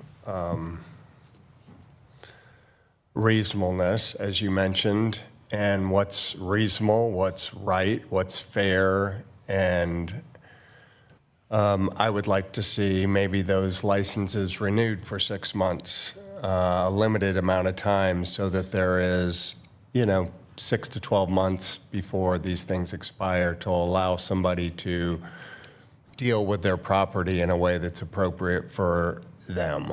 Sure. Either rent it long-term, which, if that's their intention, they can do that right away. Sell the property. I don't know, but it seems like something a little bit more reasonable. 3 more months, 6 more months or something would be a reasonable thing to do. Sure. And maybe a right thing to do. Thank you, sir. Anyone else want to weigh in on more information? Then I'll try to draw out if there's consensus for adding either of these two things. Respectfully, completely disagree. I think nearly 7 months is plenty of time to get your ducks in a row, and if the license expires, it's clean. And I just can imagine what one more summer would do for all of these people. I think that's too much. And just one more thing that I want to add on, is there a way to regulate, and, you listed off this list, and those were things I had thought of too, but what kept coming to my mind as you read that list was, who does enforcement fall on? I think that means it falls on you guys and us as neighbors. Now we're the ones who have to call and tattle on our neighbors, or God forbid, get it wrong, and then you're embarrassed. And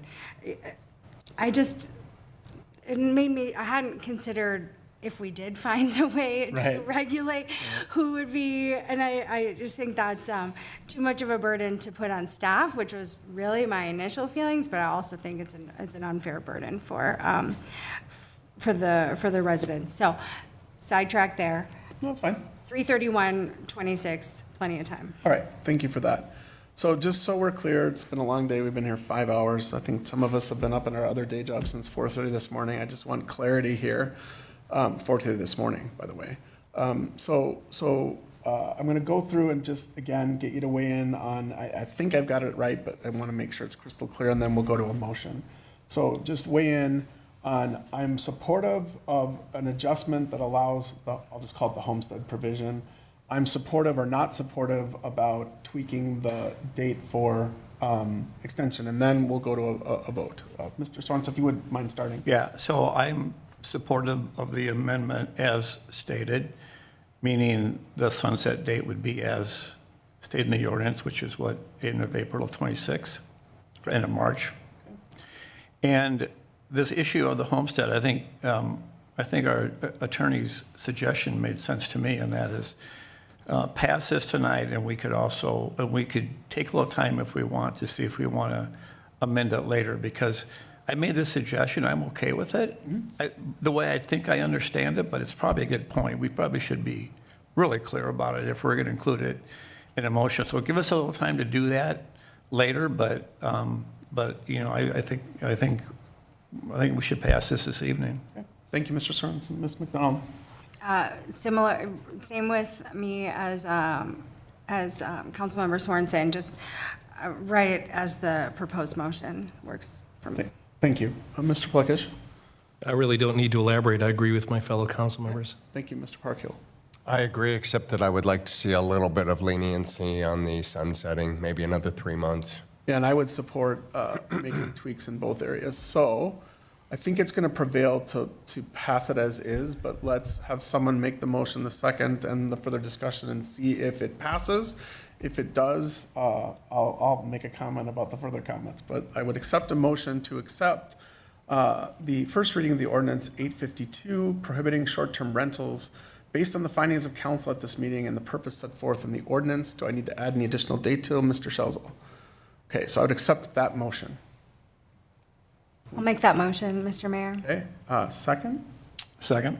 That's motion second. Any further discussion? I am going to vote no, but my no vote should not be interpreted that we didn't hear you, that we don't hear your concerns. This is going to move forward for the reasons I stated tonight in my responsibility to have balance and litigation, everything else. This is why I've reached this conclusion. For those of you who know me pretty well, you're not going to be surprised by this vote. It doesn't mean that I don't acknowledge that there's issues with this, that I don't listen or hear what's going on. I have been consistent on this since I returned to council, so I just wanted to explain my no vote.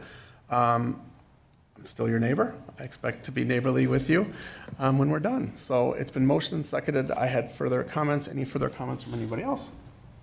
Okay, so I would accept a roll call vote just so we get it done. Councilmember Parkhill. Aye. Councilmember Plekish. Aye.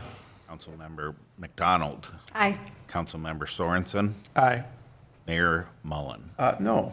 So I'm going to respectfully request a 5-minute recess because this whole room's going to dump out and there are going to be chitter chatter. So let's just take 5 minutes, let the room clear. We'll come back in 3 to 5 minutes and continue with our business. Short recess, please.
Okay, we're returning to session after a brief break. We're still on new business item B. Nope, sorry. Flip the page. Item C. Consider approval of the first reading of ordinance 853, amending chapter 805 subdivision. I will turn it over to Mr. City Manager, please. Thank you, Mr. Mayor and Council. Again, I will turn this over to Community Development Director Sharp for a presentation. Thank you, Mayor and Council. In the interest of expediting the meeting, I'll go through relatively quickly. If there are questions, please feel to interrupt me as I go through. This is a topic that has been discussed at 2 different workshops, so the Council is familiar with the general provisions of the ordinance as they've helped craft them through the process. Staff recommends approval of the first reading of ordinance 853 to amend chapter 805 subdivisions. In terms of the background history, subdivision ordinance was identified in 2023, similar to short-term rentals, as a strategic priority. On June 17th of this year, staff brought forward the first discussion on amending the subdivision ordinance, and then brought back a more robust discussion with examples of recent history of subdivisions and how they were completed on August 19th, 2025. At that time, staff was able to obtain very good direction to be able to draft the ordinance before you this evening, and I will go through the criteria and provisions of where that would, where the proposed subdivision ordinance would apply as crafted through a combination of staff research and council direction at that August 19th, 2025 meeting. So council's direction at that meeting was that staff should craft a subdivision ordinance amendment that would allow for alternative right-of-way, ROW requirements under certain provisions or criteria listed within the ordinance that would allow for flexibility for specifically smaller subdivisions within the community. And again, this would be for the smaller subdivisions where a roadway would be required of some kind, whether that be public or private, not for those that would be minor subdivisions of 2 lots, just to add clarity. The other direction was that fire code minimums would be maintained.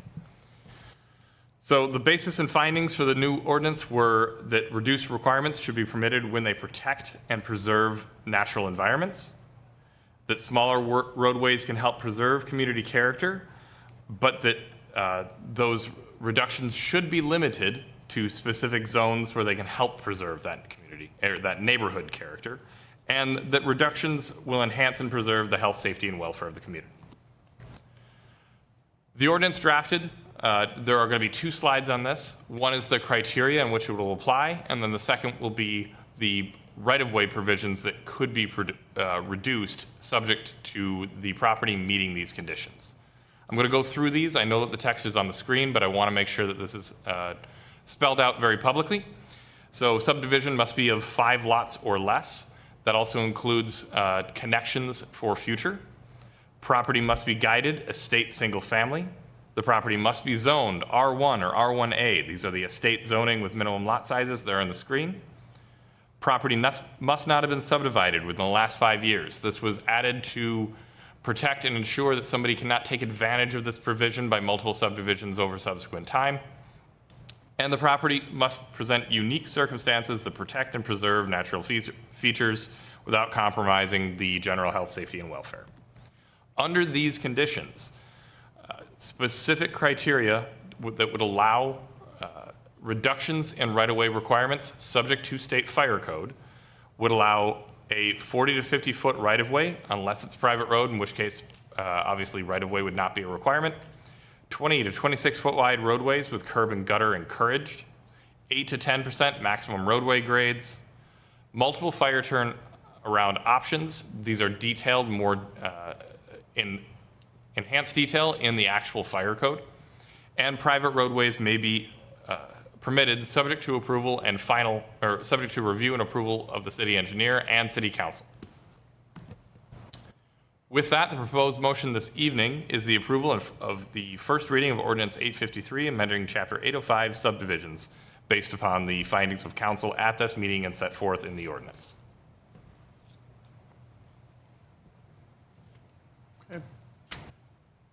So, any questions of staff at this moment? Yeah, Mr. Plekish. I've got a few, actually. Please, sir. If you want to back it up 2 slides, I'll start with that one.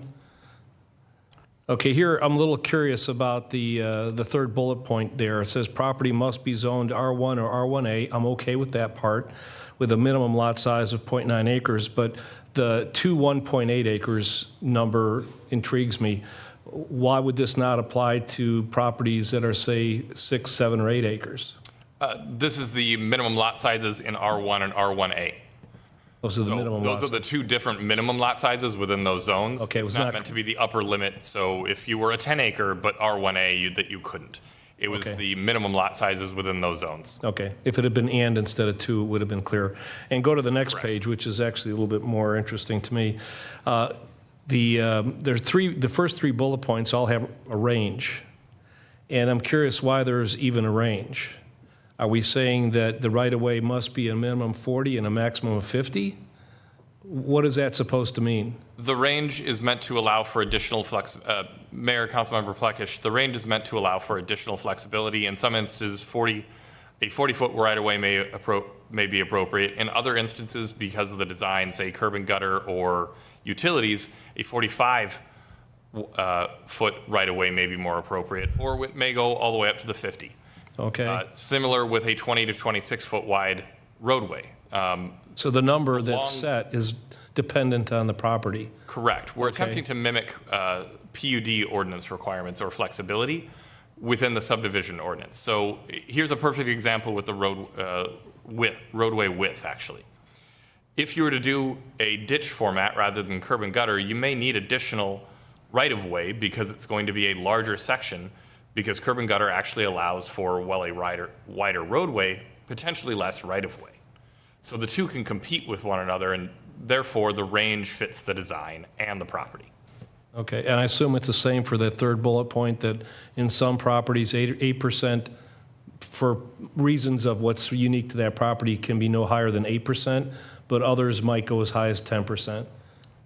Mayor, Councilmember Plekish, that's absolutely correct. Call me mayor. You hear that? Well, hey. Sorry. Hold I on. was referring to mayor first, then council member, to be clear. Oh, for a moment, I had my moment of fame. So, okay, and that's, right now, the maximum is 8%, is that correct? And so we're just extending it, okay, very good, thank you. Thank you, Mr. Plekish. Other questions, Mr. Parkhill? I have a question. Yep. I don't think your mic is on. Thank you. Okay, so on the 40 to 50 foot right of way, unless it's a private street, what does that mean? Mayor, councilmember, what that means is you don't need a public right-of-way for a private road. So a private road would have its own design features. It could be 20 to 26 foot wide, 8 to 10% grade, but you don't need public right-of-way. You would just need an easement for access. So if it was a private street, you could have a 26-foot wide road and that's it. Is that what you're saying? No. If it were a private road, you could have a 20-foot wide road, you could have a 26-foot wide road, or anything in between that. It would just be whether have it's to be publicly 20. owned Okay. and maintained or privately owned and maintained. So private, they could just have the road, but not anything on the sides? Not any right Depending of way on upon the sides. design, it wouldn't be maintained. The essential difference between public or private is who's maintaining over time, not the design. The design would vary based upon whether the city wants to obtain that right of way due to maintenance, or whether it might benefit. As we presented on some of those historical contexts, there were several of the PUDs that were insistent that they wanted to maintain their own roadways, even if they were building to very close to city standards, simply because that was part of the character of their neighborhood. So are you all, okay, I'm still lost on this. Are you still required to have a 40-foot wide area around a 20-foot road? So 10 extra feet on either side? Would that be the minimum? Councilmember Parkhill, no, the design would dictate the roadway, but you wouldn't be dedicating any right-of-way. So a private road no doesn't width. necessarily have to have right-of-way? It does, I thought I it asked does that not already, need to. so, okay, Nope. glad we clarified that. With a private road, you would never have right-of-way. And that would probably not meet state fire code, right? Because you have to have a right-of-way with fire code? Is that not one of their requirements? Mayor, Councilmember Parkhill, no, that is not a state requirement. Only the roadway designs are fire code minimums. There isn't a minimum for a private roadway, driveway, or public roadway requirement within state fire code. Okay, State fire code requires the design of the roadway to meet fire codes. okay. Thank you. That's great. Thank you, Mr. Parkle. Any other questions of staff? Okay, I don't have any questions, but I want to just try to summarize my understanding of this. So we tweaked this design for flexibility based on the workshops, based on past experience.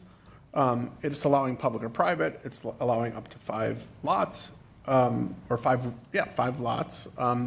It's 20 to 26 foot public or private. The 40 to 50 foot right of way applies only when it's public, not private.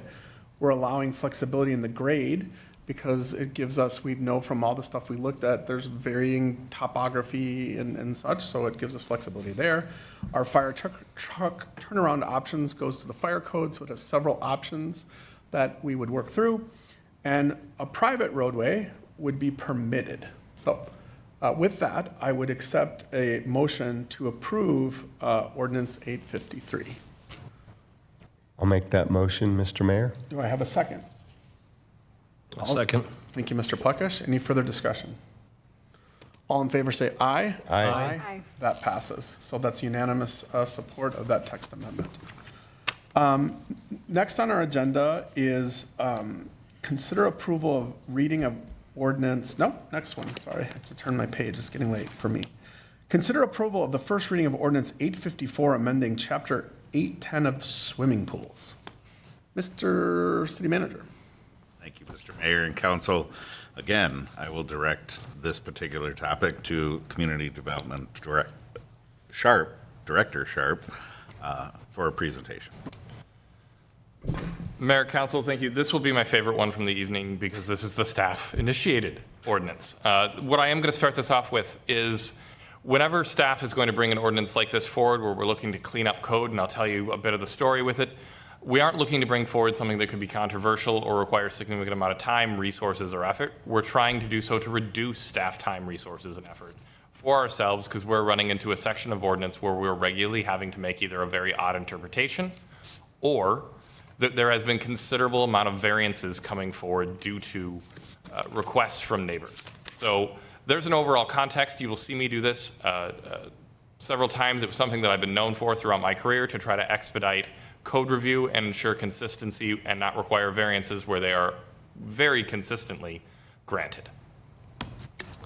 So in this instance, staff is recommending approval of the first reading of ordinance 854, amending chapter 810 swimming pools. I'm going to move through this very, very quickly, but this is an example property that helps tell this story. So this is 420 Highcroft. We had a permit review come in. I'm very new to the city, and I'm doing my initial permit review on this property.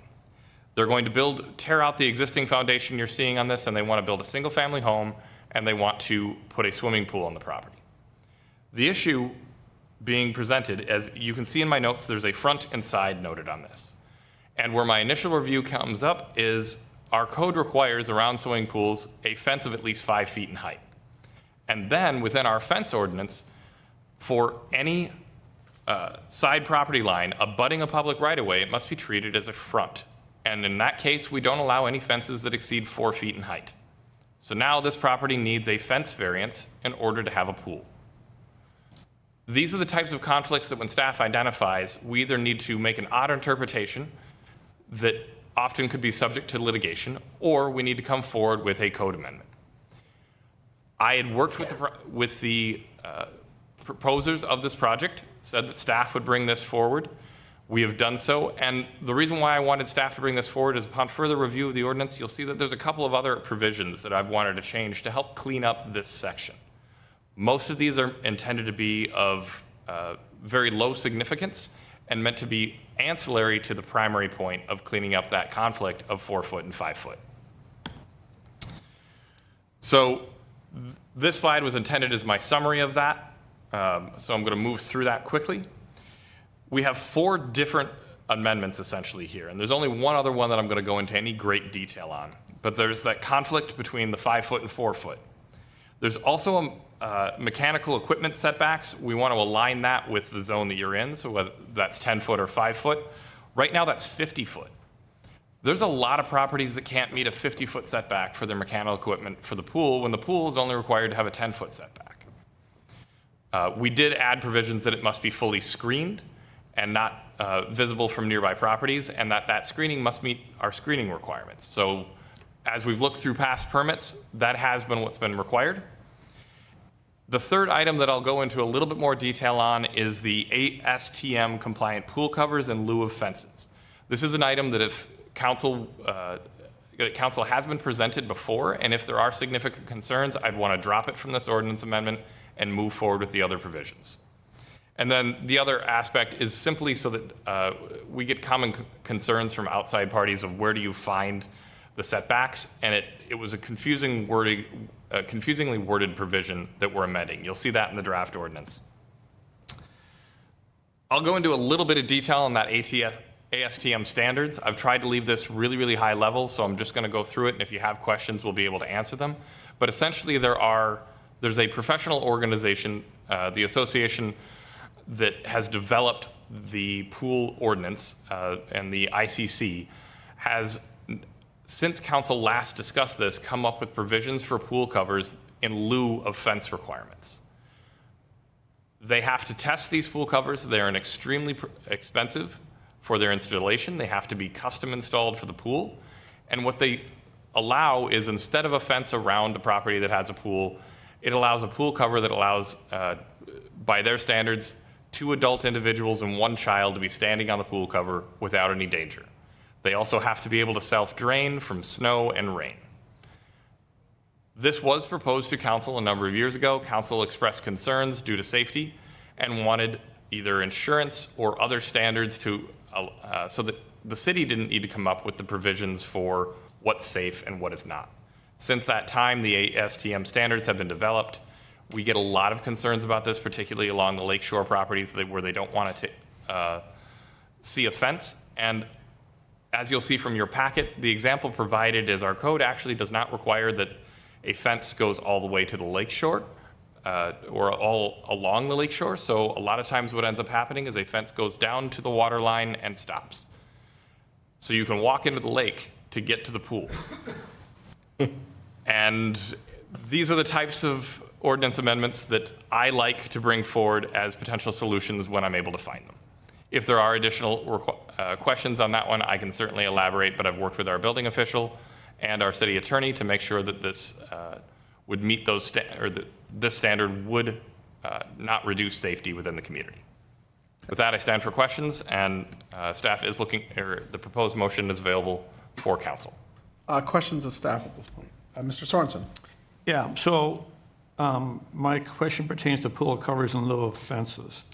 And I get it, ASTM has created this standard that supports a lot of weight. I get that. But if we do this, then we could have the cover that meets this standard, but no fence. Is that right? So what's... Mayor, Councilmember Sorensen, that is correct. So it seems to me like fences are for safety. Kids, dogs, they have to run around, not fall in the pool. What's to stop someone from not having it covered, no fence, and you have the same issue? So the code would require either a cover that meets these standards or a fence. And these covers actually have timers that require them to auto-close. They have self-draining mechanisms. They're heated in the winter to make sure that snow drains off. So you either have to have one or the other. It's not you can't have a cover and you can't have a fence. And this has been widely accepted in other communities? This has been accepted primarily in communities that are in tropical regions. It is less common in snowy regions due to the snow loads, which is why they started adding the requirement for them to be heated in the winter. Widely, there are other examples in other communities surrounding us that have adopted this. They, candidly, one of these pool covers costs between $50,000 and $100,000, and so they are not widely used. They're intended for very, very large estates and pools where the fences and the aesthetics are less important, or are the highest important. So I guess the punchline is, do we think there's a safety issue here? We do not. No? Okay. Thanks. Other questions of staff? I have one, just a process question. Like, why did this not go to the planning commission, go directly to us? Or maybe it did go to the planning commission? Mayor, thank you. It may not be required to, but just curious.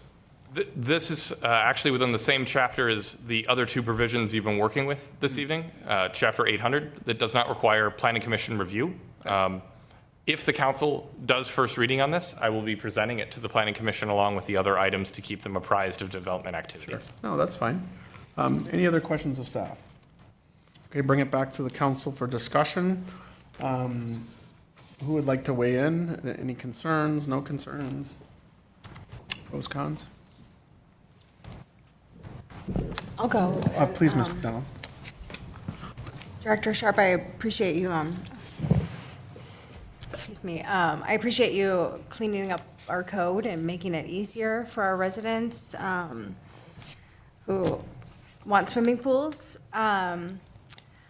Not an expert on a swimming pool. I've never installed a swimming pool or had one, so I'm going to defer to you and other experts about safety with covers. It's a little difficult for me as a kid who was raised to fear a pool, you know, but I know that's been many, many decades. So I will support this motion as presented. Thanks. Thank you, Ms. McDonald. Who would like to go next? I will. Mr. Parkhill. I think these covers have been proven. I've heard about them a lot. I've seen even an ad where there was an elephant on top of one of them. Really? Proved that they could actually withhold that much weight. Sure it wasn't me? I'm sorry. No comment, Mayor. Yes. So I have no problem supporting this. Thank you. And thank you for cleaning up our code. Anyone else like to weigh in? Yeah, I don't have a problem with this either, and I may be the only one up here that this actually came before me some years ago, and I think it was on Central Avenue, the Pillar Homes, is that right? And they didn't want to have a fence, and they proposed this cover, which was proposed as an alternate, even safer method than having a fence, because you could leave a gate open or kids could fiddle it, and covers they really can't. So, but I guess it wasn't as established a safety measure back then, or at least we didn't know it. So I've seen this before. I think they're probably pretty good, and it only makes sense to clean this up. The 4-foot, 5-foot discrepancy just didn't make any sense at all. So fully support it. Okay, I have nothing further to add. I would accept a motion approving the first reading of ordinance 854, amending chapter 810 swimming pools. So moved, Mr. Mayor. Okay, do I have a second? Second. Any further discussion? Hearing none, all in favor say aye. Aye. That passes. Okay, we're getting to the end here. Before we go into city manager report and discussion, I just want to read something that, you know, we have often done at this time of year and has been out in our official city communications, but as we move from the final days of August into mid-September, our community's heart turns to a solemn remembrance. This time of year marks the tragic loss of two Wayzata police officers, Sergeant James W. Anderson and Officer Bill Matthews. Their service and sacrifice were separated by 35 years, but they're united in our memory. On August 31st, 1982, on his 36th birthday, we lost Sergeant James W. Anderson. He was killed in the line of duty while responding to a domestic disturbance. On September 8th, 2017, Officer Bill Matthews was killed by a distracted and impaired driver as he cleared debris from the highway. Both of their tragic deaths serve as a powerful and enduring reminder of the ultimate sacrifice our police officers are prepared to make every day to keep us safe. On this Thursday of this week, September 11th, our firefighters, like they have done for more than 20 years, will honor the victims and the first responders of September 11th, 2001 on the Broadway Bridge over 394. As we have done since 2021, we will also have a brief flag ceremony in the morning, roughly 7:30, and in the evening, roughly 7:30 p.m. at the 9/11 Memorial along Panaway. I'm going to try to get through this. In light of the recent threats of violence right here in our town today, at the Wayzata Library, which happened last week but announced today, and the tragic events of Annunciation Church in Minneapolis last month, I want to honor all victims of senseless acts of violence or threats. And based all of this, I would offer with profound gratitude the citizens of Wayzata honor all our peace officers. They are the keystone of our safety, the enforcers of our law and order, and the first responders in times of crisis. They are our peacemakers who risk their own lives for ours, and I invite all citizens to reflect on their courage, their devotion to duty, and the sacrifices they and their families make in their commitment to public service. And thank you for allowing me to read that. That was in our city communications and has been for years, similar versions to it. So thank you for letting me read that. With that, I'll turn it over to the city manager for his official report and any other items. Thank you, Mr. Mayor. In light of the time, I'm going to keep my comments brief as well, and I appreciate your noting the recognition of our fallen police officers as well as the activities of upcoming September 11th. I was going to note those myself. I do want to provide a heartfelt thanks to not only the council, but our police, fire, public works for participating in the activities of the James J. Hill Days activities this weekend. It was a beautiful weekend for the most part, a couple little spits of rain at the end of Saturday, but for the most part it was amazing. So thank you for all your efforts and participation. Pancake breakfast for the fire department will be this coming Sunday, starting at 8 o'clock, goes till around noon or until they run out of pancakes and sausage and French toast. And then lastly, I just wanted to update the council on the city manager recruitment. Mayor Mullen, Councilmember Sorensen, and myself will be meeting tomorrow morning to evaluate the 5 proposals that we've received and try to narrow those down to a smaller group that we can then present to the council for further action and consideration. And with that, that is all I have. Yeah, go ahead, Ms. McDowell. If you don't mind, sorry. Yes, please. Can you tell us how many applications we received for the vacancy? I believe that closed today? Closed on Monday, actually. Oh. Yes. No, but great question. I had And one. thank you for that. Good update. We've received 5 applications for the council vacancy. See if I can remember them all. Adam Eld, Bonnie Schwalbe, Charles Yancey, Claudio Hostetter, and Dan Cook. Correct. Yep. And they were all complete? They were all complete. Great, thanks. On that topic, so the current plan of record is to interview those candidates on the 23rd before our council meeting. Mr. Parker will have to recuse himself from those interviews and potential action that night or clicking 2 weeks forward from that. Also, Mr. Parker will be honored that evening at 5:45. So I'll need to huddle up with each of you if you want to speak, to make sure there's time on the agenda, to honor our colleague. If you wish to speak, want to make sure you get that opportunity. I am going to try to get a hold of Mr. Parkhill's spouse to see if I can dig up anything interesting to say in addition to what I already plan on saying. But Jeff, is it 9 years, 10 years of service? It's a long time. 8. Okay, 8. And Almost a full 8. Yeah, and I know this is hard, but we're going to honor you, on the 23rd, and we're going to start the process of picking your replacement. Just kind of have to keep moving on, right? Mushing on. So thank you. Any other questions of staff before we adjourn? Okay, hearing none, I will adjourn the meeting. Thank you very much. Wait, motion to adjourn the meeting. Sorry, it's been a long day. May I have a motion to adjourn tonight's meeting, please? So moved. Can I have a second? Second. Any further discussion? Hearing none, all in favor say aye. Aye. The meeting is adjourned.